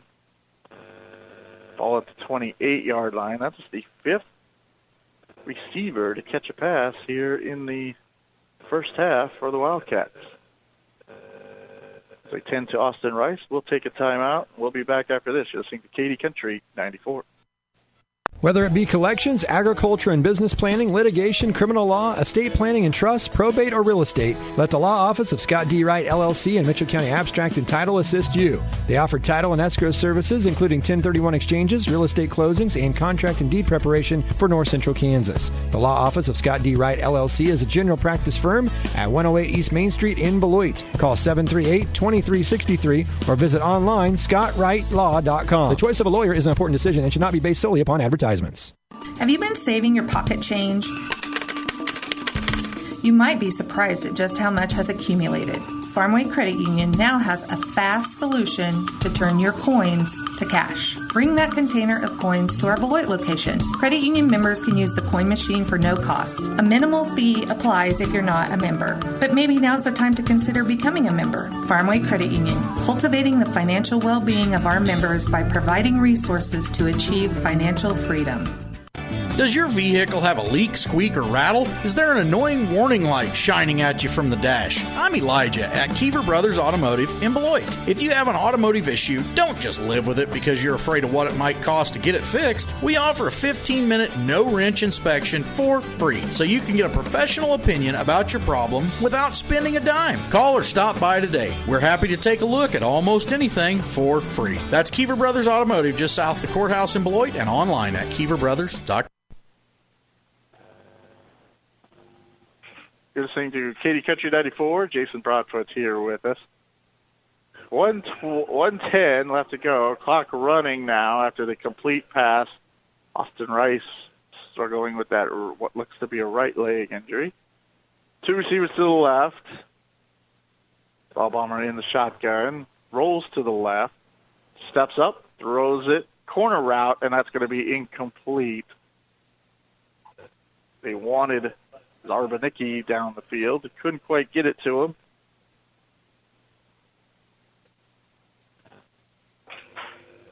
So now a third down with 53 seconds left to play in quarter number 2. 28-14. Hanover with the 2-touchdown lead at this point. The way both these teams play it, split the 2-point conversions, and Lakeside Knight would tie this up. But first things first, got to get off the field here defensively. One receiver to the left, one to the right here on third down. Ball bomber looks left. Now goes over the middle, complete at midfield, and that will be enough for a first down. That'll stop the clock momentarily while they move the chains. Zarbanicki with another catch, his third. Give him 12. And a first down. 46 seconds. There's the snap. Bubble screen to the right. There's Tanner Bruna. And a good open field tackle made by the Knights. That's Caden McCoy. And he's been all over the field defensively. Quick timeout taken by Hanover. 37 seconds left to go in quarter number 2. We'll be back after this. What's all the excitement about? Switch to TV Now and get 2 free Amazon Fire Sticks. Watch your favorite shows anywhere you're connected to Cunningham Telephone and Cable, on TV, on your mobile device, or tablet. Get whole home worry-free Wi-Fi, 100 DVR hours, Restart TV, Replay TV, and 2 streams of expanded TV Now. Want to know more? Call your local Cunningham Telephone and Cable office in Beloit, Belleville, Concordia, and Glen Elder for details. Connect with us. Jason Broadfoot back here on KD Country 94. Ball sits just on the Lakeside Knight of midfield on the right hash mark for second down and 9. Complete a little bubble screen on first down. 18 pass attempts by Reichen Bomber here in half number 1. With 37 seconds left and 1 timeout, expect a couple more. 2 receivers to the left, 1 to the right. Back with Stahlbomber. Deep drop. Steps up in the pocket, throws it over the middle, and that's going to be incomplete. 2 receivers in the same area, so that brought a lot of Lakeside Knight defenders as well. The ball falls incomplete. Third down and 10:31 seconds left to play, first half.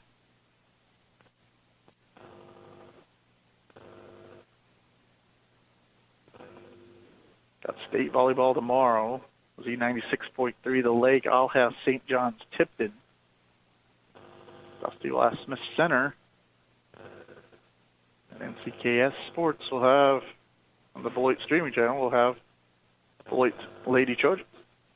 Stahlbaumer will step up in the pocket on 3rd and 10 and run it. Tries to angle to the left side. Gets out of bounds at the 25-yard line. That's how the first touchdown of the game was scored on a quarterback scramble. This one 13 and a first down. Ball just outside the 25. 23 seconds left to play in quarter number 2.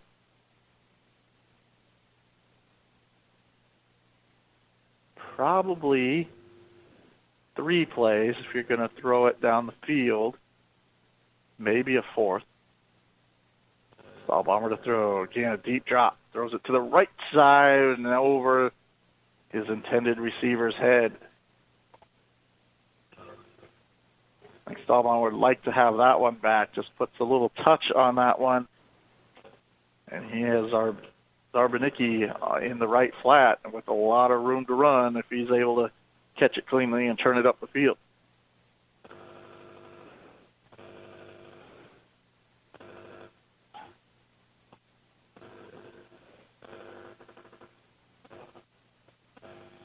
So 17 seconds left. That one didn't take very long, so maybe a chance to get 3 plays in still. 2 receivers to the right, 1 to the left. 2nd down and 10. Stahlbaumer back to throw, steps up in the pocket once again, throws it towards the back of the end zone and almost a touchdown, but off the hands of his intended receiver. Flashing in front there at the end was McCoy. And it's going to be 3rd down and 10, 11.3. 1 timeout left, so if this one stays in bounds, even if you get the first down, you're probably looking to call the timeout and take 1 more shot to the end zone.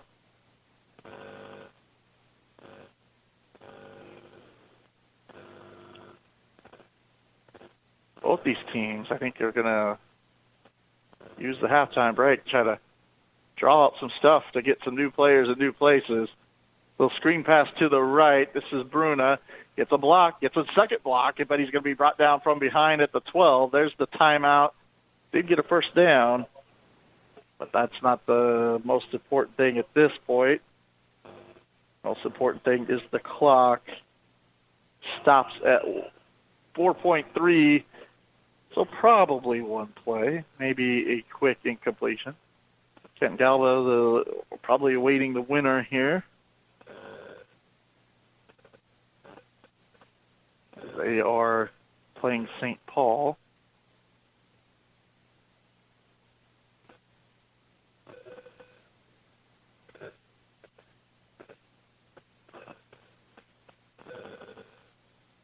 That's what this side of the bracket has for us here. Camp Galva playing St. Paul, awaits the, more than likely, awaits the winner of this one.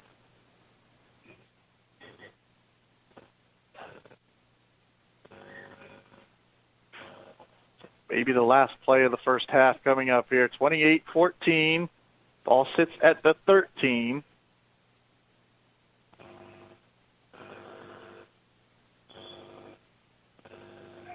(28-14) right now. 2-possession game. Can Hanover make it 3? Will the Lakeside Knights Hanover gets it to start the second half, so this is a pretty big play here. Stahlbaumer back to throw. 3-man rush. Stahlbaumer has time. Now it breaks down. Throws it to the back of the end zone, but it's going to be incomplete. Making a good move towards the football was Bruna, but he couldn't come up with it at the end. It looked to be covered up, but Bruna then all of a sudden popped in front of the defender, but Bruna couldn't bring it down. So at halftime, 28 for Hanover, 14 for Lakeside. We'll be back with the halftime show brought to you by KNDY Brothers Automotive on KD Country 94. AGCO in Beloit and Cawker City is growing. Come join our winning team and build top-of-the-line products including Fendt and Massey Ferguson planters and sunflower tillage and drills. Multiple full-time positions available for first shift, including fabrication, weld, assembly, and material handling. No weekends required. AGCO offers a $2,500 sign-on bonus for welders and a $1,000 sign-on bonus for all other employees. We provide excellent wages, paid time off, 401k with company match, and more. New hires qualify for pay advances during the first 30, 60, 90 days. Looking for a new start with a great company? Apply at careers.agcocorp.com. Continuing to grow to meet your needs, the Guarantee State Bank and Trust Company. With 100 years under our belt, the Guarantee offers the convenient banking tools you need today. Digital banking services with the Guarantee on the go, along with the traditional banking services from the Guarantee staff you know and trust. Visit GuaranteeState.com or see us in person at any of our 9 locations in North Central Kansas. Member FDIC, the Guarantee, your community bank. Agmark LLC knows that fall harvest is a crazy time for producers. Make your fall harvest a little easier with the Agmark app, available in the App Store or Google Play. With the Agmark app, you can view your grain contracts, open store balances, and it gives you instant access to your tickets at harvest time. You can also view grain bids for any Agmark location. Visit agmarkllc.com for an overview of the Agmark app or download it today. Agmark, your recognized leader in grain marketing solutions, 1-888-848-9979. We're gonna make it real easy. We're gonna make it. Beloit Auto and Truck Plaza wants you. We are currently accepting applications for a sales consultant, service advisor, and detail person. At Beloit Auto and Truck Plaza, we offer great benefits like paid vacation, sick leave, 401 matching, health insurance, and Aflac. Not to mention great atmosphere for you to grow and accomplish your goals. Stop by Beloit Auto and Truck Plaza and grab your application today, or check us out online at BeloitAutoTruck.com. Miller Welding on Highway 24, just west of Downs, can help with your aluminum, steel, and stainless welding projects, and they can help with some repairs on site. They also make hydraulic hoses and carry bumper-to-bumper auto parts and offer Sherlock tarp installation and parts as well. Stop by and see them on the west side of Downs on Highway 24 today.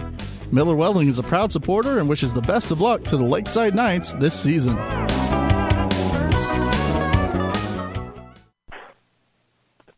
You're listening to high school football on KD Country 94, KDCountry94.com. Jason Broadfoot here at Hanover, and Hanover Wildcats, the home team here with the 28-14 lead over the visiting Lakeside Knights.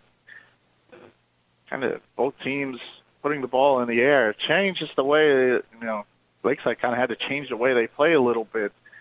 Ian Christine, their, bell cow back, over 1,200 yards, 16 touchdowns on the ground, pretty much unavailable since the middle of the first quarter.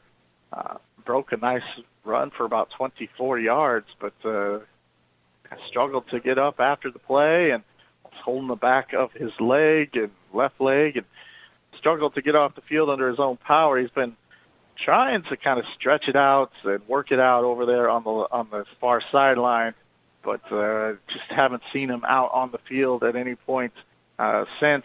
The longer that goes, the less chance you have of seeing Christine here tonight. Also, Jackson Hardy, lineman for Lakeside, left with an injury, and then Austin Rice right before halftime. Haven't seen Hardy since. Rice probably still a little too early to tell if he'll be able to return in the second half. But for a team that's already a little short-handed, however, a lot of those happened at the midpoint of the season, the early or to the midpoint of the season, so they had some time to just get those guys some playing time in their new positions or playing time overall if they were new to the varsity experience. And just as you get it all straightened out and get some continuity going, you lose 2, maybe 3 players here in the first half, and that's going to make it tough. Depth, always an issue at this level of football. I don't care what team you are on. You start to use the second hand to count some of these players that you're missing, and you're going to run into some depth issues to finish a ball game. But we'll see what Lakeside has come up with. Trailed 22-6 at one point, got it back to 22-14, so they've been fighting hard. They've been playing hard. It's just a matter of being able to get some stops against this Hanover Wildcat offense, and then also going to keep the special teams off the board. Hanover got a score that way as well.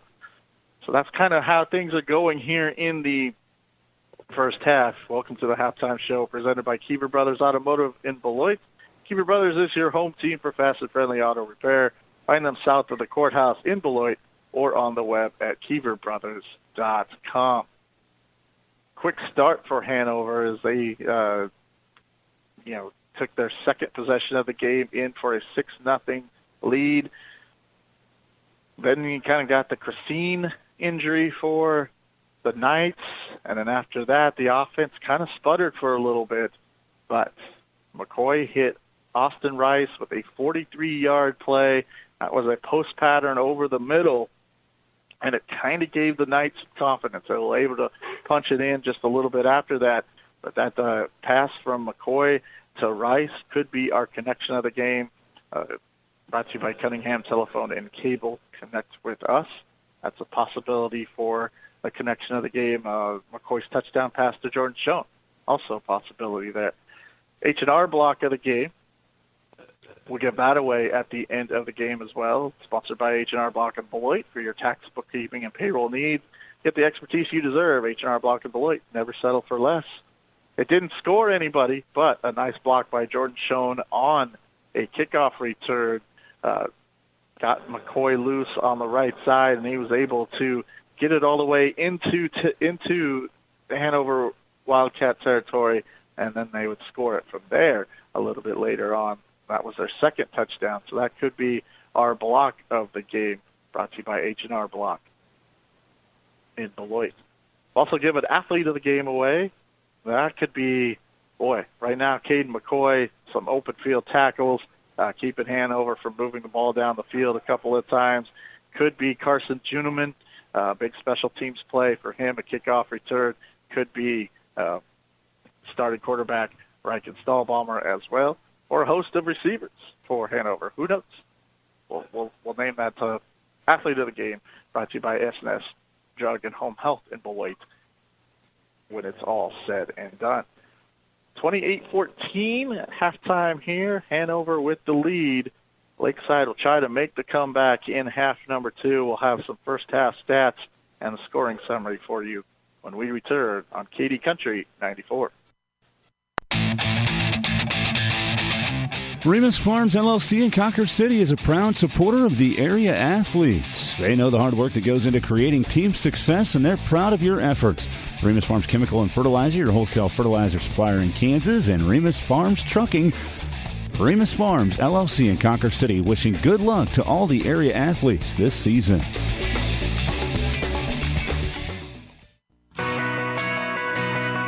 Have you scheduled your student athletes for their yearly eye exam? Be sure that they can perform to the best of their ability in competition as well as in the classroom. Good luck to all area athletes for a safe and exciting sports season. Call and schedule your appointment with Dr. Kim Cheney at Salmon Valley Vision. They are here for you to assist with your vision needs with offices in Osborne and Stockton.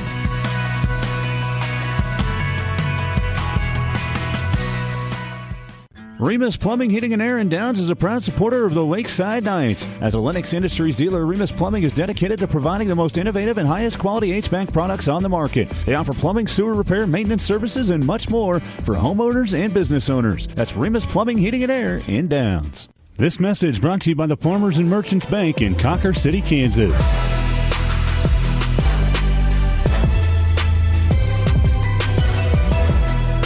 The Farmers and Merchants Bank in Conquer City wishes the best of luck to the area sports teams this season. And for all your banking needs, visit them today. The Farmers and Merchants Bank in Conquer City, member FDIC.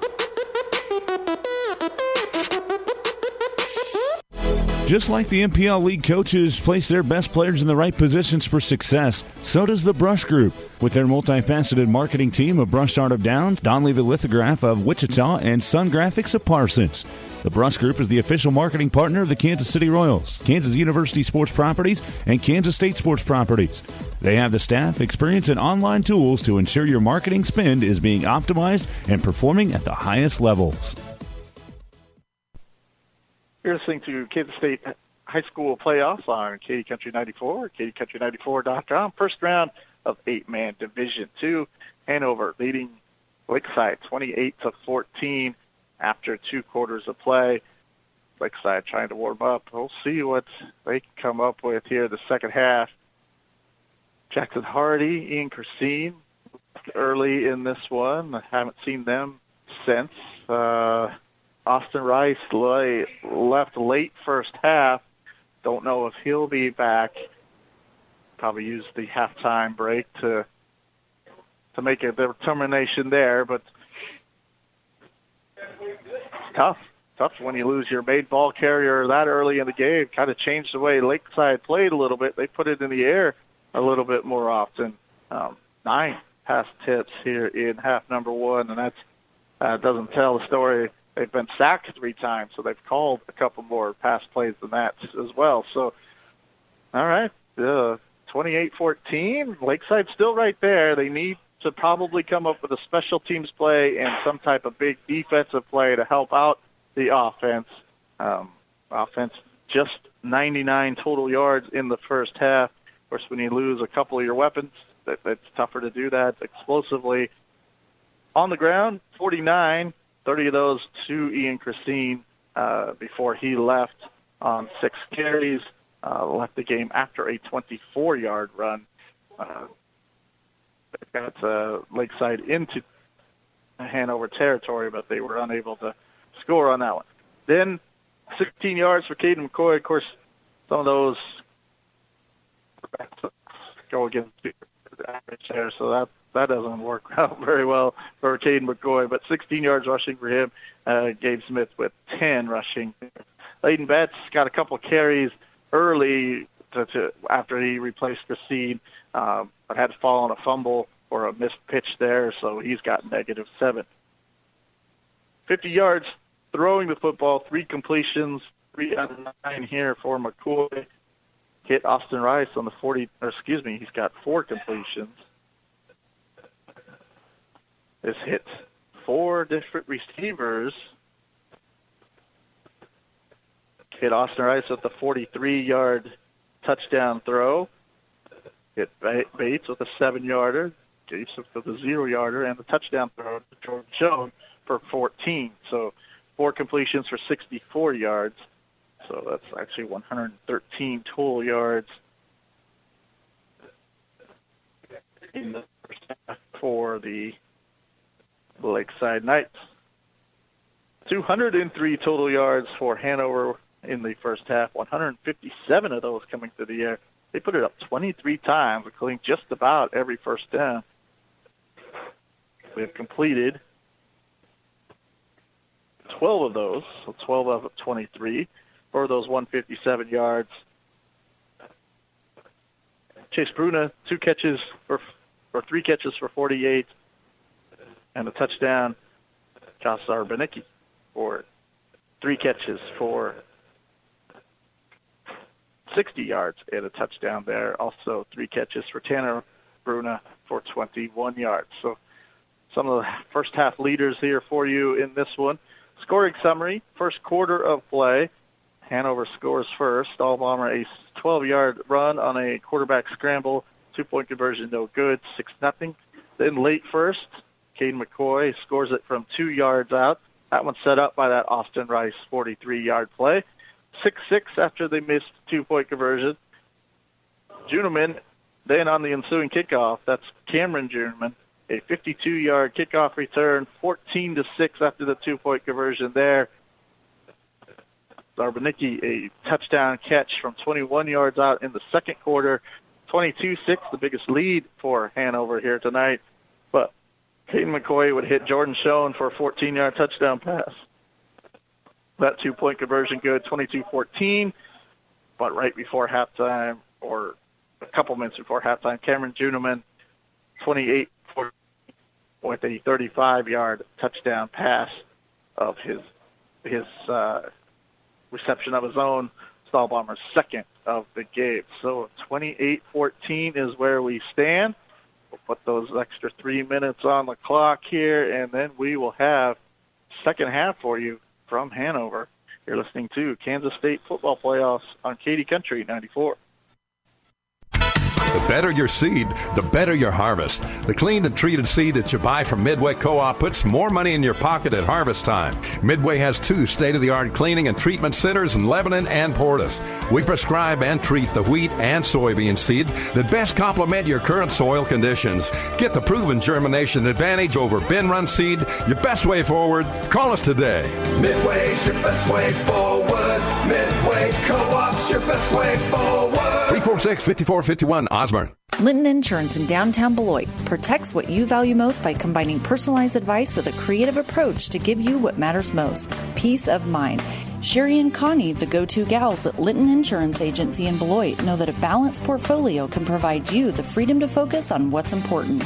Call 738-5128 and they will guide you through the decision-making process with a clear understanding of your needs. Put your trust in the hands that care about your personal well-being. Linton Insurance, your local independent insurance agency in Beloit. Dusty Donis with Nick Rhodes from Wildlife Properties Land Company. Nick, what sets your company apart? Well, Dusty, one of the really cool things about what we do is Chris and I are both full-time real estate agents, so we can dedicate extra time to working on people's property, doing drone flights, virtual tours, a lot of things that we take each property to the next step. And Nick, if someone's looking to sell in North Central Kansas, where can they find more info? They can go to our website. We've got a really sweet website, lots of information, properties for sale, virtual tours, all that's out there, mywildlifeproperty.com. That's www.mywildlifeproperty.com. The State Bank of Downs is proud to support the Lakeside Knights, and they send out best wishes to all the Lakeside scholars and athletes this year. The State Bank of Downs can take care of all your banking needs, checking accounts, savings accounts, time certificates, and loans of all types. They're locally owned and operated and have been serving and supporting the community and surrounding areas since 1892. Internet banking and debit cards also available. That's the State Bank of Downs, member FDIC.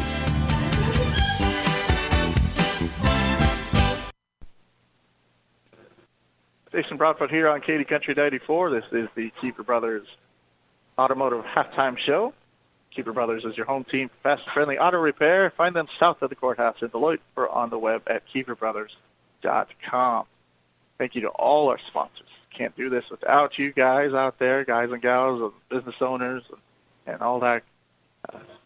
Can't do it without you. That's about all you can say about it. Is just wouldn't have it without our sponsors, so we thank them for doing it.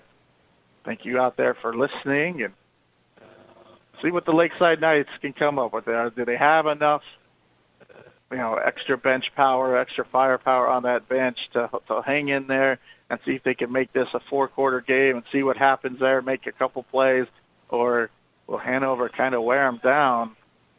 They're already a little short-handed and then lost 2 players. We'll see about Austin Rice here as a third. Short kick taken by Hanover, and they'll take over at their own 31, 32-yard line. Looks like Rice is out there, so that's good news for the Knights. So lose a couple players in the first half, get one to return here in the third quarter. Hanover will go from my right to my left here in quarter number 3. They've been throwing it on first down just about every time here tonight. This one, no exception. Little bubble screen out to the right side and making a nice move to make one person miss and using the blocks that time was Bruna. Tanner Bruna. Catch number 4. That one worth 9. And a second down and short. Ball be on the right hash mark. Ball sits just on the Lakeside side of midfield. Stahlbomber in the shotgun. We'll keep it this time. Has a move, room up the middle. Now players out to the left. 30, 25, 20. And brought down in Knight territory at the 17. They've been running that option, I'd say that's about a half dozen times, and they pitched it quickly every time. Lakeside was ready for it, but good play by Dahlbaumer to keep it, move up the field himself, and has Hanover in good field position at the 17-yard line. Gain of 23 and a first down. Ball on the left hash mark, short side of the field on this first down play. Dahlbaumer, a little flare pass out to the left. Got a couple blocks for Chase Bruna. 10-5, and he's going to barrel his way into the end zone for the touchdown. No flags on the play, so 17 yards. 25th pass attempt of the football game. Chase Bruna, his second touchdown, fourth reception. Now that makes it 34-14 momentarily. We'll see what the two-point conversion is. 2 of 4 so far for the Hanover Wildcats. That's coming out of the gate quickly, and now the Wildcats have a little bit of breathing room. Be interesting to see, though, if they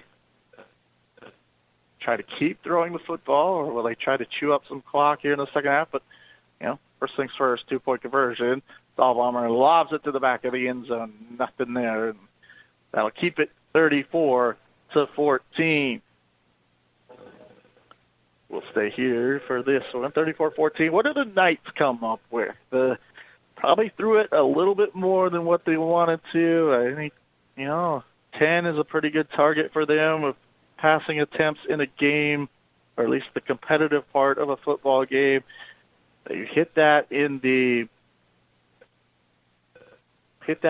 first half because they kind of had to, find a new way to play. Lost Ian Christine, lost a big lineman, so some of that power running game is no longer really option A anymore here tonight. Scoreboard probably a little bit a part of that too, as Lakeside has only been tied or trailed in this one. Of course, obviously started tied at 0-0, tied it up at 6-6, but was trailed ever since. Closest they've been recently is 22-14.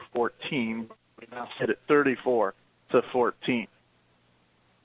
And Galva probably awaits the winner. We'll see if we can find some scores here throughout the evening. But Canton Galva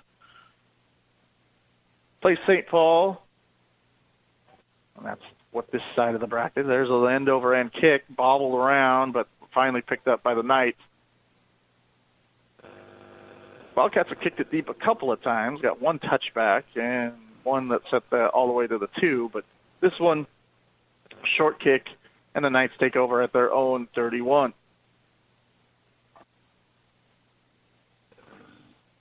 McCoy, touchdown throw, touchdown run.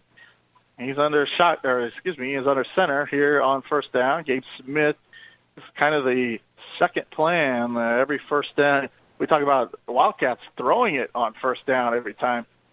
Just about every time since the Racine injury, we've seen first down plays, unless it's a clock situation, go to that fullback dive. That gets 2. So now shotgun, back on split backs with McCoy. Quarterback keeper to the left. He'll break it outside, has some room, gets to the midfield stripe. I'm going to say out of bounds at the 40-yard line. I believe that's just shy of a first down. Yep, a yard shy of a first down, but good solid gain for McCoy. We'll give him 7. 10-14 left to play here in the quarter. Must have said his knee hit inbounds. As McCoy hit a quarterback sneak earlier on a short yardage situation. They'll give it to Smith. Actually, no, they won't. Well, they did, but they blow the play dead, and a false start. I think Smith got a little bit of a head start from that fullback position, knowing he was going to get the football. So not very many penalties against the Knights. I believe this is the first accepted penalty. They had a false start on a punt as well, but first one from offensive scrimmage and kind of cost them a big 5 yards. 3rd and 1, now is 3rd and 6. 2 tights, I formation behind McCoy. Roll to the right, but the Wildcats are ready for that one. The ball's loose, and the Knights are going to come up with it. Juneman in the backfield one more time. All those roll plays have gone to the right. Juneman just shot straight up the field. Didn't even go in. He just kind of went straight up the field, and McCoy just kind of rolled into him on the bootleg, and that's going to bring up 4th down. That's Juneman's 3rd sack, I believe. So that one a big loss. Knights moved all the way back to where they, farther back than when they started. Rice will kick it away. This is a good kick. Line drive, however. Takes a pretty neutral bounce. So, risky play by the Wildcat return man, Bruna. But he kind of keeps a hold of the football. Turned his back to the defense, so I don't think he realized the defender was there. Caught it on a bounce, and the defender hit him right as he made contact with the football. Bruna lucky to hold on to that one. That could have been a big special teams play that maybe helps Lakeside get into it, but Bruna holds on, and with 9:01 left to go, quarter number 3, 34-14, Hanover with the lead and the football. Do they stay aggressive with the passing game and try to, hit some more haymakers, or do they try to run it a little bit? Here's a little pop pass. This is a pass to Bruna. Turns it upfield. We have a penalty marker down. There's that little, they've been motioning through the formation every once in a while. This time they do it and do the little pop pass. Doesn't matter, as it's going to be called back for holding.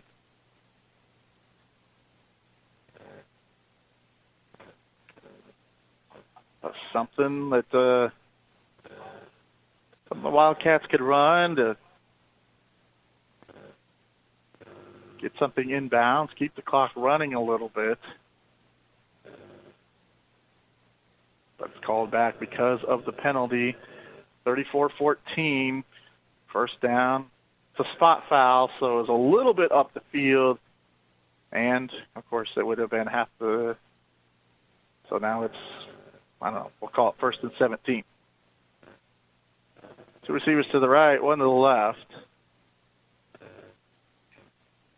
Quarterback will keep it this time. Fake the pitch, moves it up the field across the 20 to the 21. Gets back the yardage lost on the penalty and then a yard. Alabama, not too many carries on the Knights, but has made the most of them. 12-yard touchdown earlier. Got a 23-yarder to set up their last score. Here's 7, so he's got 55 yards on 5 carries. 2nd down and 9, ball on the left hash mark. Wildcats have been without Braylon Mine for a lot of this football game. He's trying to work his way back in. Same play, but here's the pitch to the running back, and that's going to be right side of a wide open lane, 40, 35-30, 25-20, 15-10, 5. Oh, losing the football on the way. Nobody around, and losing the football was Aiden Olgun. Just lost the handle at the 5. There wasn't anybody within 10 yards. I think he saw the end zone, got a little excited. I don't think he was trying to showboat or anything, but the ball just popped out. 7:34, the Knights fall on it. It's a huge gain, but it's going to be for Knots. Holy cow. I don't think I've seen that. Just lost the handle on the football at about the 10, bounced around to the 5. And like I said, he was going to cruise into the end zone. McCoy, quarterback keeper, across the 5 to the 10, so he gets 5 on 1st down.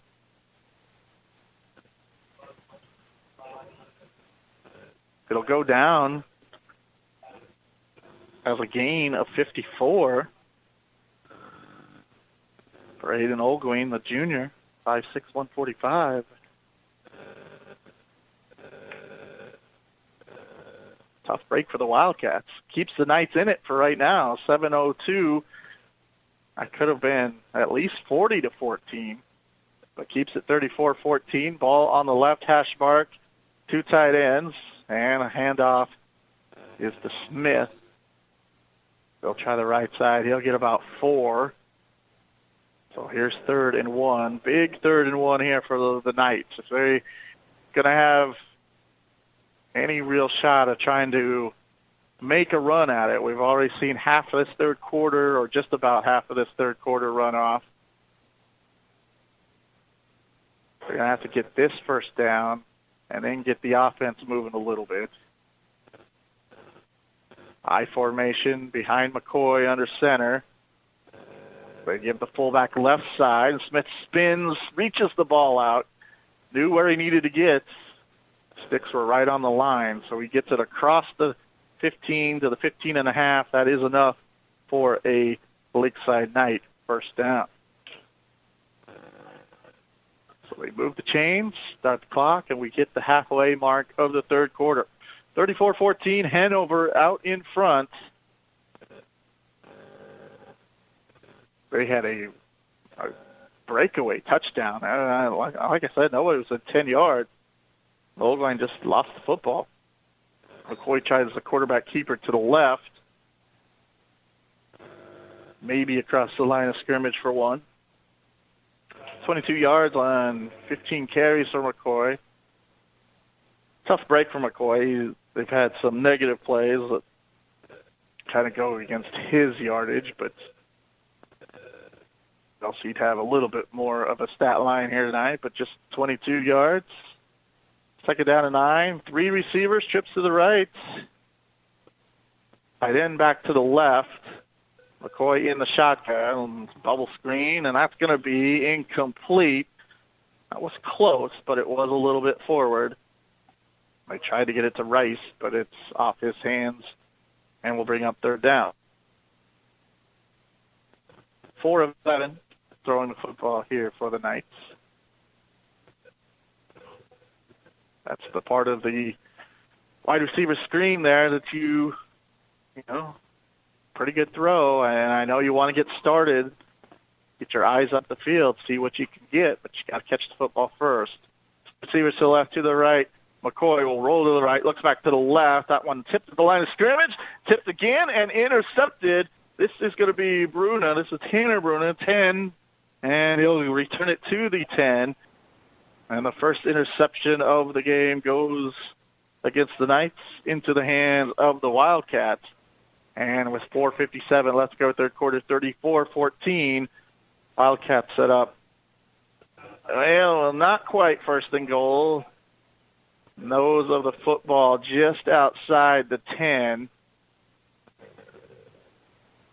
So we'll call it 1st and 10, 10.5. So 4:57 left to play in the third. Wildcats have the 34-14 lead, threatening here to make it more. Ball on the right hash mark, right to left. 2 receivers to the short side, 1 to the left. Motion through the formation, now makes it 2 to the left. Option play, pitch to the running back, and nice move. Gets goal line inside the 5 to the 4.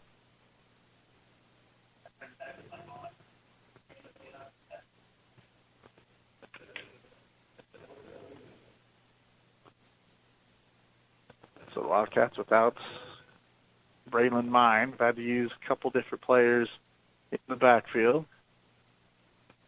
Bruno's been back there a little bit. But he'll go to the wide side, the right side of the field. Quarterback under center, quarterback sneak, and powers his way in, and that's going to be a touchdown right against Alabama. Give him 4 and the score, and that's going to make it 40-14. Second on the ground. 2 through the air. Stahlbomber, a threat to be our SNS Drug and Home Health Athlete of the game. Stahlbomber also telling the backup running back, you stand there and do this. Stahlbomber takes the snap, toss sweep to the right, and looking for some room, but not finding it on the 2-point conversion. So that will leave it 40-14. We'll be back after this. Hanover with the big lead now, mid-third quarter. At Next Tech, we make life better by providing world-class technology. In fact, we've been doing just that for more than 70 years. For your home, we've got you covered with the fastest internet speeds available, streaming TV, local phone, and home security. For your business, we have the solutions you need for IT, cloud, infrastructure, cybersecurity, and more, all backed by our robust, fiber-powered network. To experience world-class technology and service, visit next-tech.com. Has the idea of buying a vehicle or camper been haunting you? At Becker Autos and Trailers, there's no need to slash prices, but we do. Need your camper winterized? Stop in. We don't want things to freeze or break. Come see us. We won't bite. Becker Autos and Trailers off Highway 24 in Beloit. Online at BeckerAutos.com. KD Country 94, KDCountry94.com. Jason Profit here from Hanover. 40-14. Wildcats starting to open it up just a little bit. There's that squib kick once again. Ball horizontally on the tee and bounces to about the 25. Knights will take it there. Nice short change. Stahlbomber air touchdown. He's got 3 through the air and 2 on the ground here tonight. So he's accounted for 5.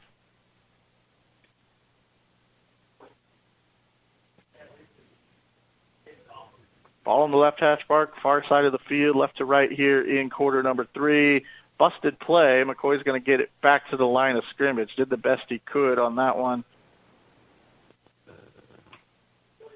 think McCoy wanted to go option right. Spax went option left.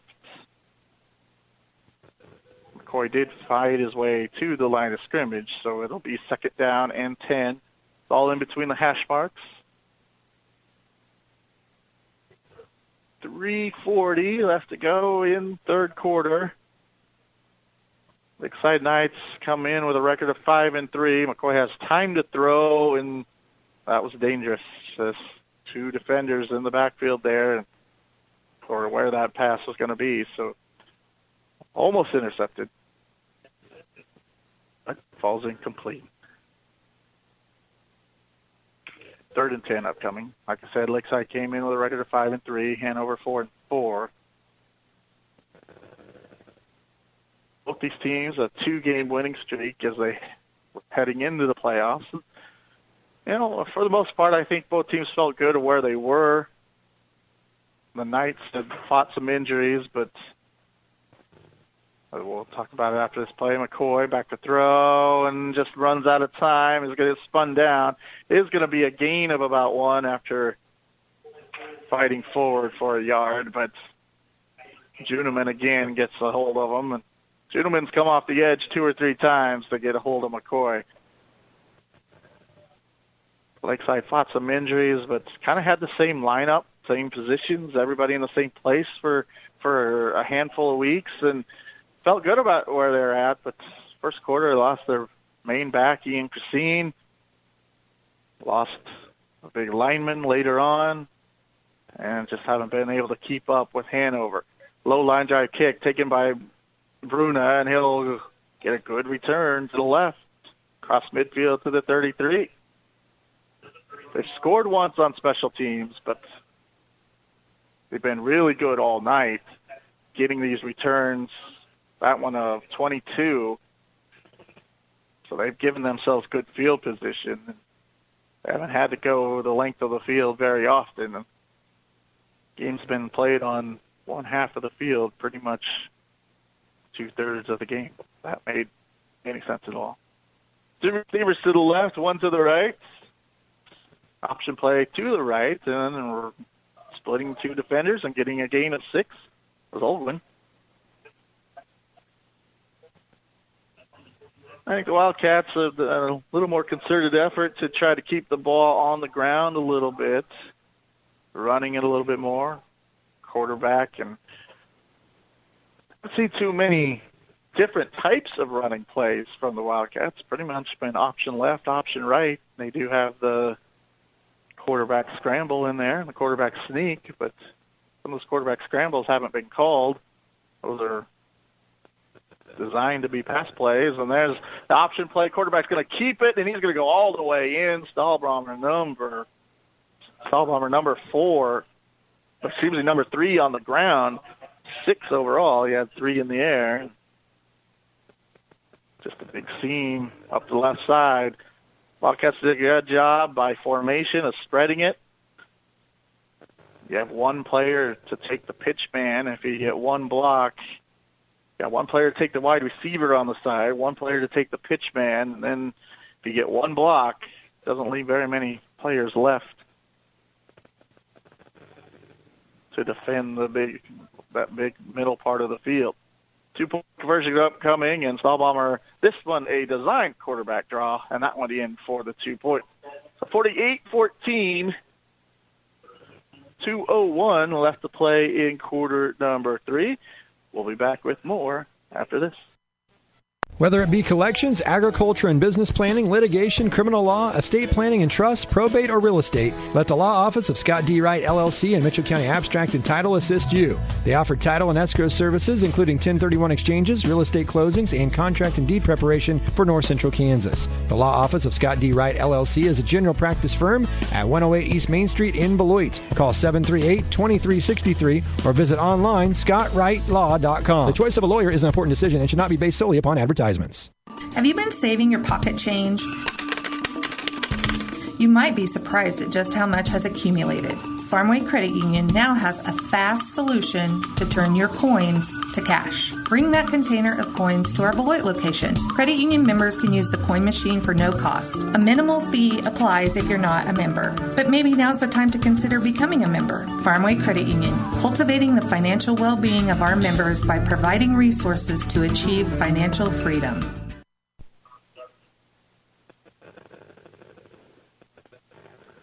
This one kicked deep by the Wildcats, taken at about the 2 by McCoy, and he'll go right up the middle for about 22, 23 yards. Get it to the 23, 24-yard line. 149, let's play here in quarter number 3.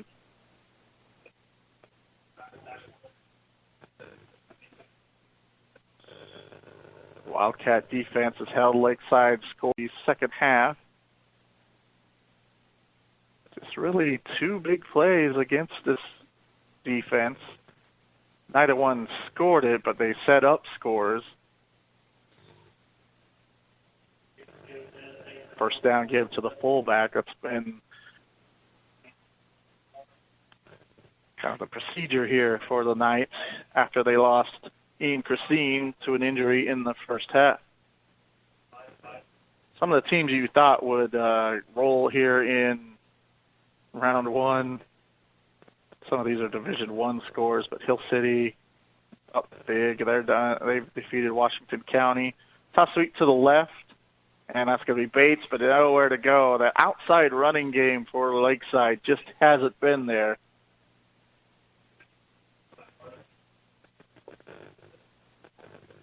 Zarbanicki with that play. Cameron Zarbanicki on one end, Cameron Juneman on the other end, have just not let anything get outside them very much. Every once in a while, a quarterback keeper gets out there, but for the most part, those 2 defensive ends have played well. 4 quarterback sacks here on the night, so 3rd and long, caught 3rd and 10. Pump fake to the left. Now McCoy wants to throw it deep over the middle, and that's going to be incomplete and bring up 4th down. Burlingame wins big. Little River wins big. Hill City wins big. Wichita County scored 7 touchdowns on 11 plays, they said. Holy cow. Those are Division I scores. We'll see if we can find some Division II here in a little bit.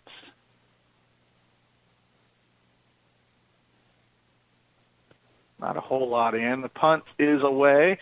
Low line drive will be taken on a bounce. Bruno will go to the left side, 35-40, 35, and hog collar down there. right at the 35. 14 seconds left to go in the third quarter, 48-14. Hanover just kind of wearing out Lakeside. Lakeside a little thin to begin with, but today lost some players to some injuries early, including their big star running back. It just doesn't bode well usually. They can't play complementary football that way. Lakeside would have been able to, in theory, control the clock a little bit more, run the ball, shorten the game a little bit. There's a quarterback keeper. He's going to go across the 30 to the 29. Just that option look again, but I'm not sure there was really much of an option to it this time, especially on first down. That will end quarter number 3. Fourth quarter coming up for Hanover. See if they can hold on and move on to public play Camp Galloway in round number 2. We'll be back with the fourth quarter after this. Does your vehicle have a leak, squeak, or rattle? Is there an annoying warning light shining at you from the dash? I'm Elijah at Keever Brothers Automotive in Beloit. If you have an automotive issue, don't just live with it because you're afraid of what it might cost to get it fixed. We offer a 15-minute no-wrench inspection for free, so you can get a professional opinion about your problem without spending a dime. Call or stop by today. We're happy to take a look at almost anything for free. That's Keever Brothers Automotive just south of the courthouse in Beloit and online at KeeverBrothers.com.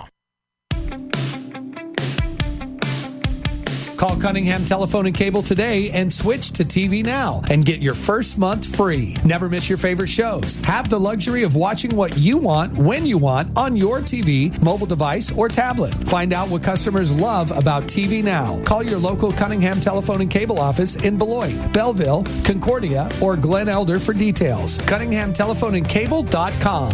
Connect with us.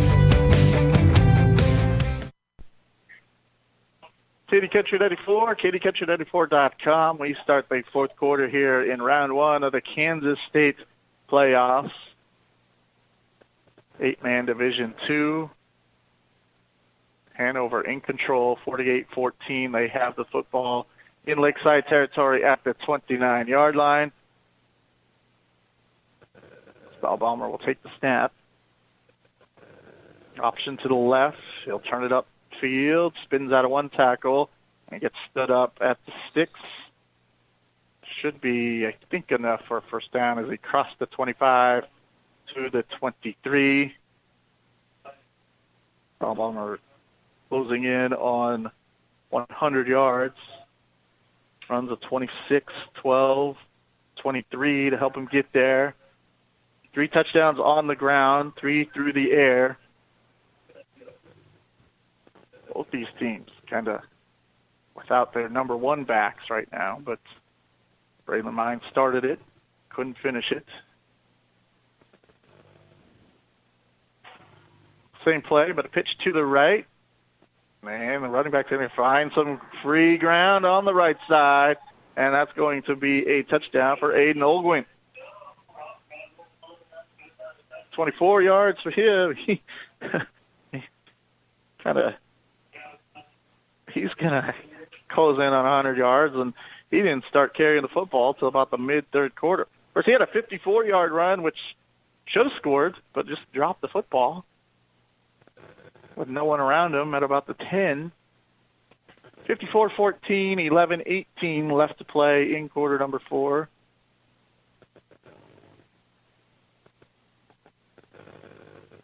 I like this Aiden Olguin, though. He's got some moves. 2-point conversion pass is good to Zarbanicki, and that makes it 56-14. We'll keep it here for right now. So Lakeside, again, if you just joined us, was hanging in there. 22-14 at one point. They're finding different ways to move the football. Whether the fullback trap or throwing the football a little bit more than usual, a little bit more quarterback run game, although that's a part of their game. But they had to use it a little bit more tonight than what they usually do. Ian Christine injured fairly early in this one. 6 carries for 30 yards, and didn't see him since. Big lineman Jackson Hardy left early for Lakeside. For a team that had already fought injuries all year long, you take a half dozen guys off any 8-man team roster, and you're gonna find some struggles, and that's what happened here tonight. 56-14. Lakeside has fought hard, just don't have the manpower left anymore, and see how this one finishes out. With the score 56-14, and that's 42 right now. The way the rules are, we are that proverbial one play away from Hanover finishing this off, although it is Lakeside football. 11-17 left to go in this one. Thursday night football here tonight. Of course, they do the first round here tonight on Thursday, so we have state volleyball on Friday and Saturday. Hopefully Saturday for some of our local teams. McCoy back to throw under some pressure, finds a way to score it out of it, gets across the 25 to the 28. McCoy, not a big guy back there. 5'9", 146. I'm going to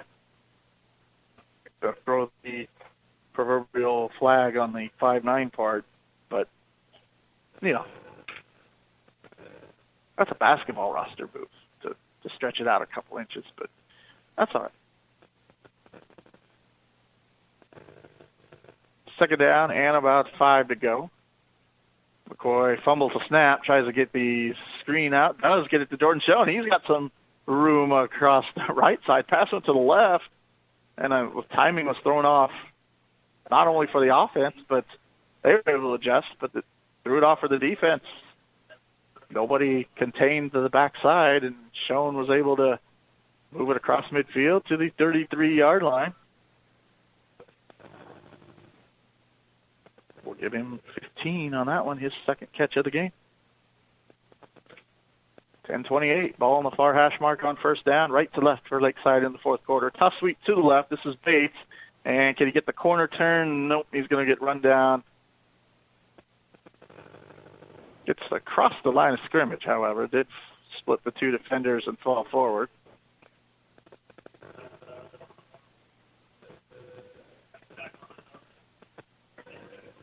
Ball at the 32-yard line. One of the very few times that's one of those outside runs didn't get blown up. Second down and 10. McCoy will try to get outside on the quarterback keeper. Does. Turns the corner. 30-25 and brought down. Going to be close to a first down. Just shy. So 3rd and 1 upcoming.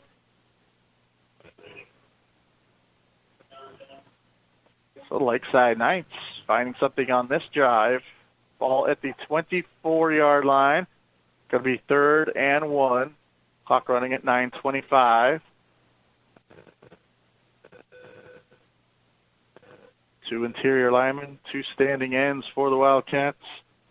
McCoy, a little toss out to the right, but defensive end on that far side. That was Cameron Juneman. Read that one perfect, and he gets out to the receiver and takes him down for a loss of about 3. That was Gabe Smith catching it, his second catch.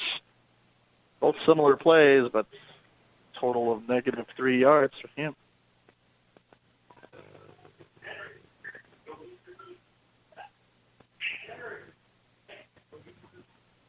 Fourth down and 3.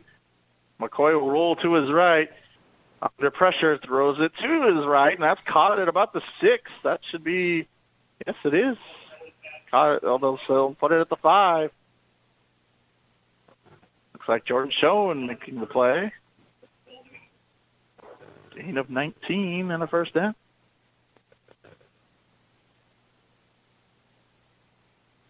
First and goal here for the Lakeside Knights. 56-14 for Hanover. 8:37 left to play here in quarter number 4. 2 tight ends. High formation. McCoy will fullback counter. Smith tries to spin, second effort, but gets stood up and pushed back. Cook and Griffith in there in the middle of that Wildcat defense. Middle hasn't been talked about as much. They've been able to hold up against that fullback trap a little bit. But Lakeside Knights have tried to attack the edges a little bit, run it to the outside, try to throw it on the outside for the most part. 2nd down and 5. It's been Arbanicki and Juneman leading the charge as defensive ends. McCoy looks to his left, throws it. That's going to be intercepted. A great play by the defensive ends. Arbanicki on this and just took a step back into pass coverage and was able to go up high and catch it for the interception. 2nd one of the game for the Wildcats, and that turns away the Knights inside the 5, and the return goes out to the 18.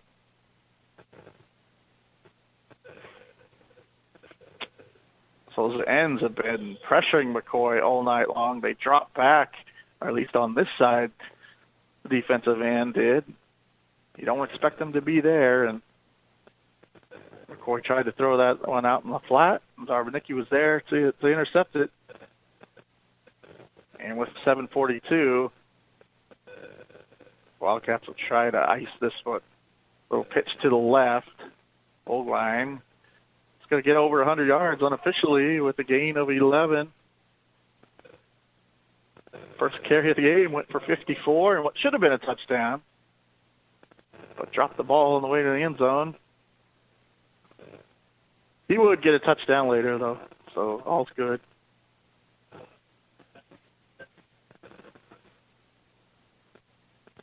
(56-14).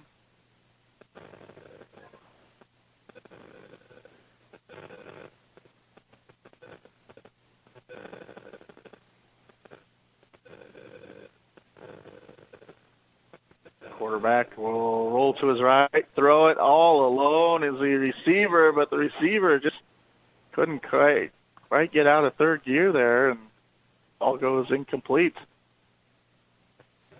They've been running that option play to the outside, and the corner, McCoy, came flying up. He was going to stop the run. The pass was going to go behind him, but he just couldn't complete it. That brings up 2nd down and 10. 7 minutes straight up left to go here in quarter number 4. One receiver to the left, one to the right. Stahlbaumer will run the option, pitch it out to Ogwine. He's got a seam, 40, 35. He gets a block downfield, 25-20, 15-10, 5, and in for the touchdown. No flags. So that will be 50 and the ball game. 62-14.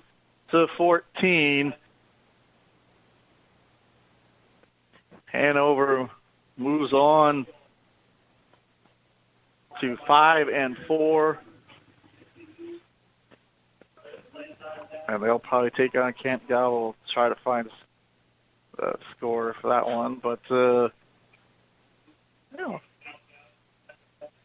around this area,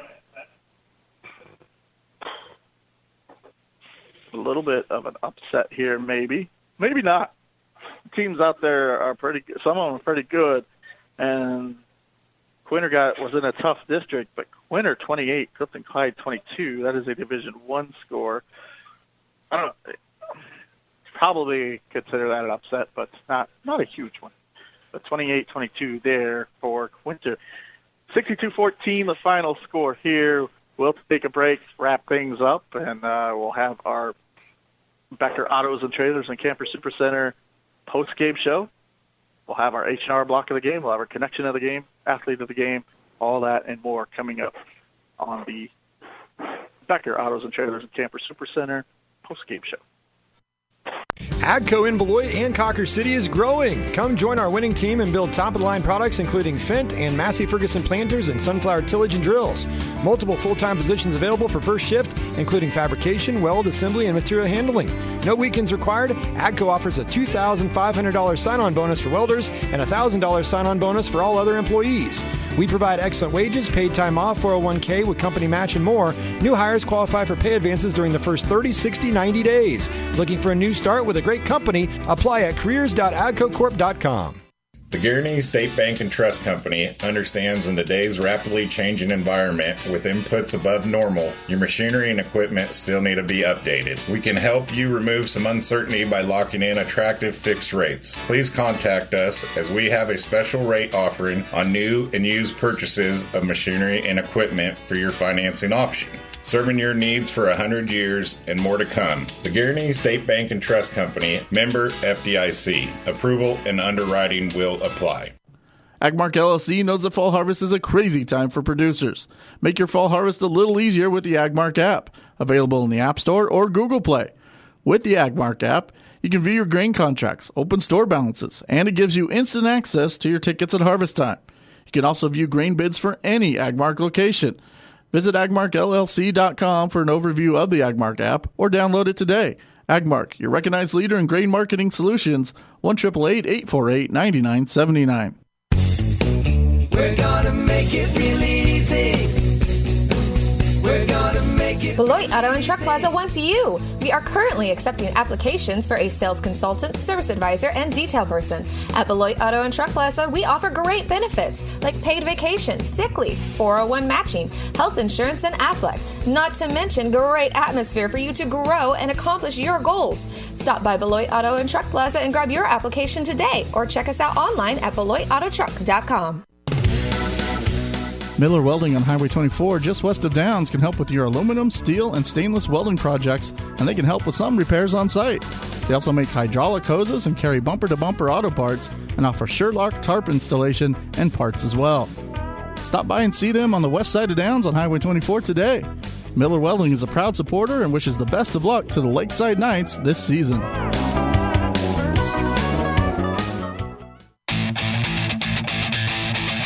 Remus Farms LLC in Cawker City is a proud supporter of the area athletes. They know the hard work that goes into creating team success, and they're proud of your efforts.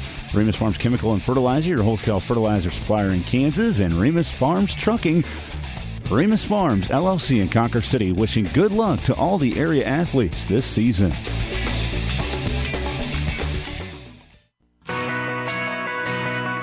Have you scheduled your student athletes for their yearly eye exam? Be sure that they can perform to the best of their ability in competition as well as in the classroom. Good luck to all area athletes for a safe and exciting sports season. Call and schedule your appointment with Dr. Kim Cheney at Salmon Valley Vision. They are here for you to assist with your vision needs with offices in Osborne and Stockton.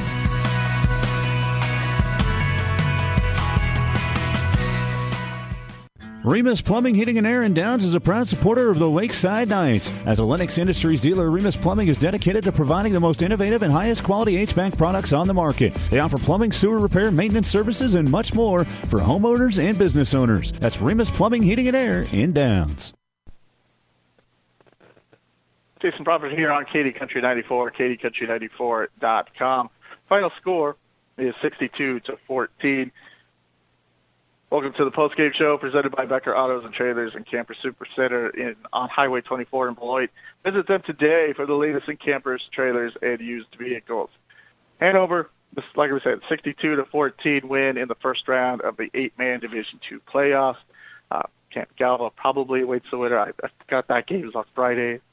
Every once in a while, a game has to get moved to Friday for could be a couple of reasons, but that one is going to be played on Friday.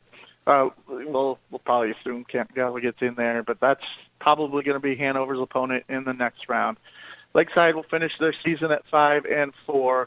They're going to have to say goodbye to 3 seniors here: Taryn Winkle, Cooper Dusky, and Eli Hahn.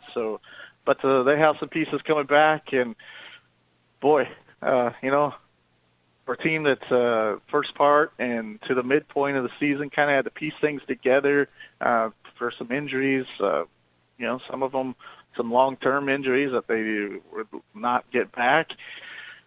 They did pretty good to get to 5-3 and get themselves into the playoffs, and they had a stretch where they kept they kept the guys that were out on the field in their positions for some consecutive weeks. They won 2 games in a row coming into the playoffs. I think they felt a little bit better than what the scoreboard was going to show, what was going to happen. Felt better that what we saw on the scoreboard wasn't going to happen here tonight. But Hanover was good here tonight. They play a tough schedule, and they were on a 2-game winning streak to enter the playoffs.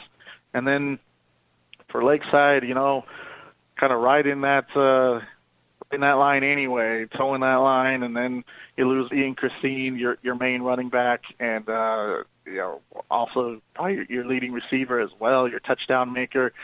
Lose him mid-first quarter. That's not going to go well for your offense. Lost a big lineman in there, Jackson Hardy, as well, later in the football game. A couple other spots dinged up here and there, in and out of the ball game. So what was already a thin team became a little bit thinner. Just trying to put kids in some places. Had to go a little bit deeper than I think they would have liked to, especially in a playoff game. And it just wasn't meant to be. Made the team a little bit more one-dimensional.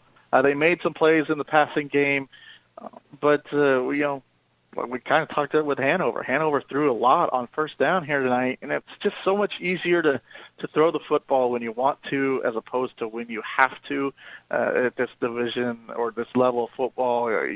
Teams will bring more pressure. Teams will do different things against you, and you only have so many passing plays that you're going to install. And when you have guys that aren't playing a lot in those spots, it's not the greatest recipe for success. And Lakeside just kind of ran out of players, and Hanover in the second half here tonight kind of wore down who was left here for the Knights. But 62-14 is our final score. Scoring summary: first quarter ended up 14-6. Hanover get the first and last touchdown of the quarter. Stahlbaumer's 12-yard run to make it 6-0. Lakeside would come back. Caden McCoy, a 2-yard run after hitting Austin Rice for a 43-yard play to set up that first and goal. But on the ensuing kickoff, it was Cameron Juneman, taking it 52 yards, and the score, 2-point conversion good there, 14-6. Stahlbaumer would hit in the second quarter. Stahlbaumer would hit Josh Zarabanicki for a touchdown pass from 21 yards out, 22-6 after that. Lakeside would get one back. McCoy to Schoen, 14 yards, make it 22-14 after that 2-point conversion.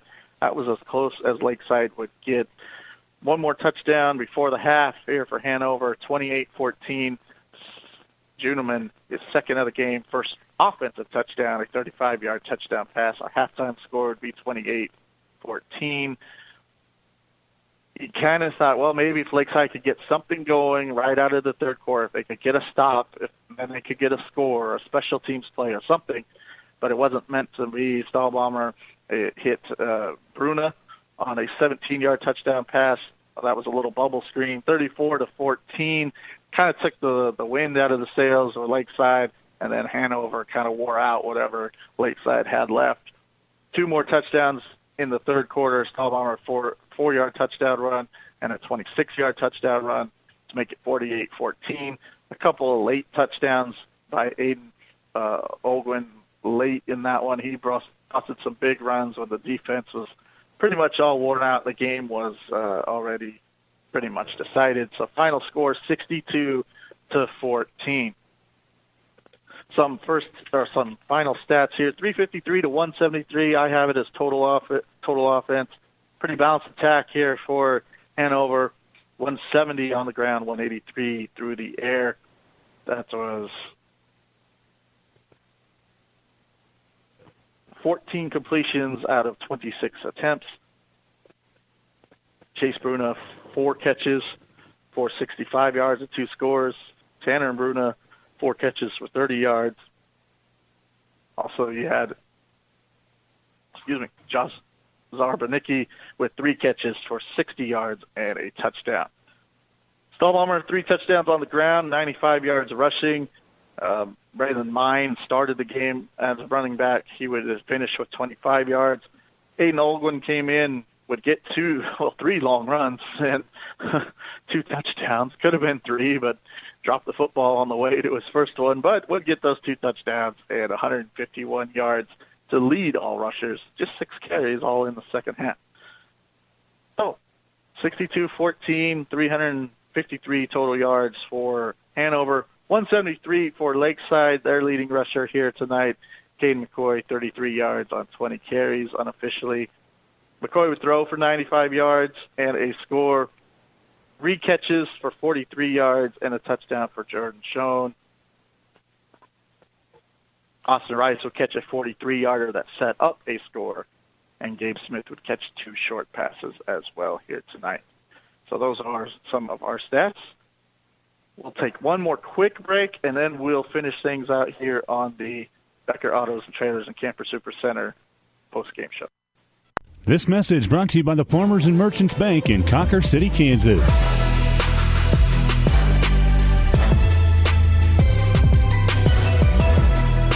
The Farmers and Merchants Bank in Cawker City wishes the best of luck to the area sports teams this season. And for all your banking needs, visit them today.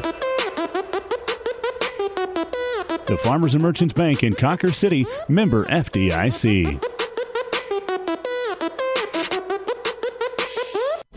Just like the MPL League coaches place their best players in the right positions for success, so does the Brush Group. With their multifaceted marketing team of Brush Art of Downs, Don Levy Lithograph of Wichita, and Sun Graphics of Parsons.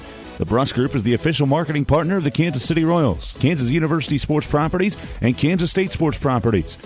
They have the staff, experience, and online tools to ensure your marketing spend is being optimized and performing at the highest levels. The better your seed, the better your harvest. The cleaned and treated seed that you buy from Midway Co-op puts more money in your pocket at harvest time. Midway has 2 state-of-the-art cleaning and treatment centers in Lebanon and Portis. We prescribe and treat the wheat and soybean seed that best complement your current soil conditions. Get the proven germination advantage over bin-run seed, your best way forward. Call us today. Midway's your best way forward. Midway Co-op's your best way forward. 346-5451, Osborne. Jason Profit here from Hanover, KD Country 94, KDCountry94.com, finishing things out on the Becker Autos and Trailers and Camper Supercenter post-game show. Becker Autos and Trailers and Camper Supercenter on Highway 24 in Beloit. Visit them today for the latest in campers, trailers, and used vehicles. So, 62-14, Hanover with the victory. They'll move on to the second round of 16. Probably Canton Galvo. Of course, you can't assume everything, but it's a good guess, I would say.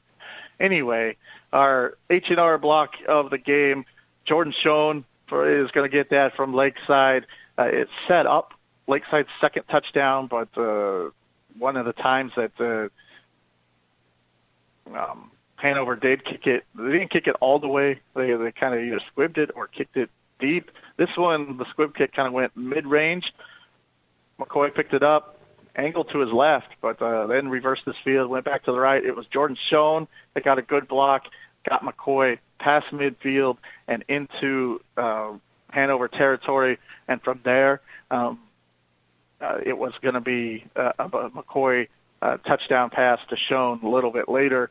So that was our H&R block of the game. The block of the game is sponsored by H&R Block in Beloit. For all your tax, bookkeeping, and payroll needs, get the expertise you deserve. H&R Block in Beloit. Never settle for less. Goes to Lakeside's Jordan Schoen. The connection to the game, brought to you by Cunningham Telephone and Cable. Connect with us. Is McCoy to Austin Rex. Now, it didn't get a touchdown, but it was a 43-yarder, perfect pass on a perfectly run post pattern right over the middle. Got past the defense.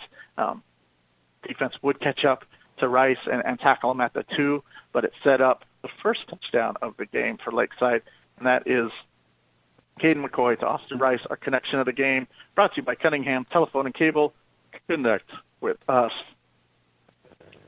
Reagan Stahlbomber is going to be our athlete of the game. It's brought to you by S&S Drug and Home Health in Beloit. 3 touchdowns on the ground, threw for 3 more, and 95 yards rushing, 183 through the air. He is our athlete of the game, brought to you by S&S Drug and Home Health in Beloit. That'll do it here for football coverage tonight. We have volleyball bright and early tomorrow, 10 o'clock, 9:45 pregame. St. John's Tipton will be in the volleyball state tournament. They're in 1A Division II, and they'll be looking to advance into the second day of the tournament by getting out of pool play. Hutchinson, Central Christian, Lebo, and Ingalls, they're in their way. So we'll see if the St. John's Tipton can get out of pool play tomorrow. Starting at 10 with pregame at 9:45. Pretty much every other, first two, they'll play one, and then they'll sit out one, and then they'll play another one scheduled at noon there. So St. John's Tipton, a couple of them early, and then one later in the afternoon at about 3. So state volleyball all day long on our stations. We'll have volleyball on KD Country, volleyball, St. John's Tipton volleyball on Z96.3 The Lake. That's starting at 9:45 tomorrow morning. But until then, this is Jason Broadfoot signing off here from Hanover, where Hanover wins 62-14. Hanover moves on to the second round. Lakeside finishes their season at 5-4. Just in time for the rain. Yeah, get to walk outside in the rain. All right. But I hope everybody has a good night and a safe drive home from wherever you are heading home here this evening. Thanks for tuning in to the high school football game of the week on KD Country 94. And remember to tune in every Friday night for the high school football game of the week. And you can also view our upcoming schedule and catch all the live play-by-play action streaming online at kdcountry94.com. KD Country 94 Sports, recognized by the Kansas Association of Broadcasters as the best in sports play-by-play in the state of Kansas.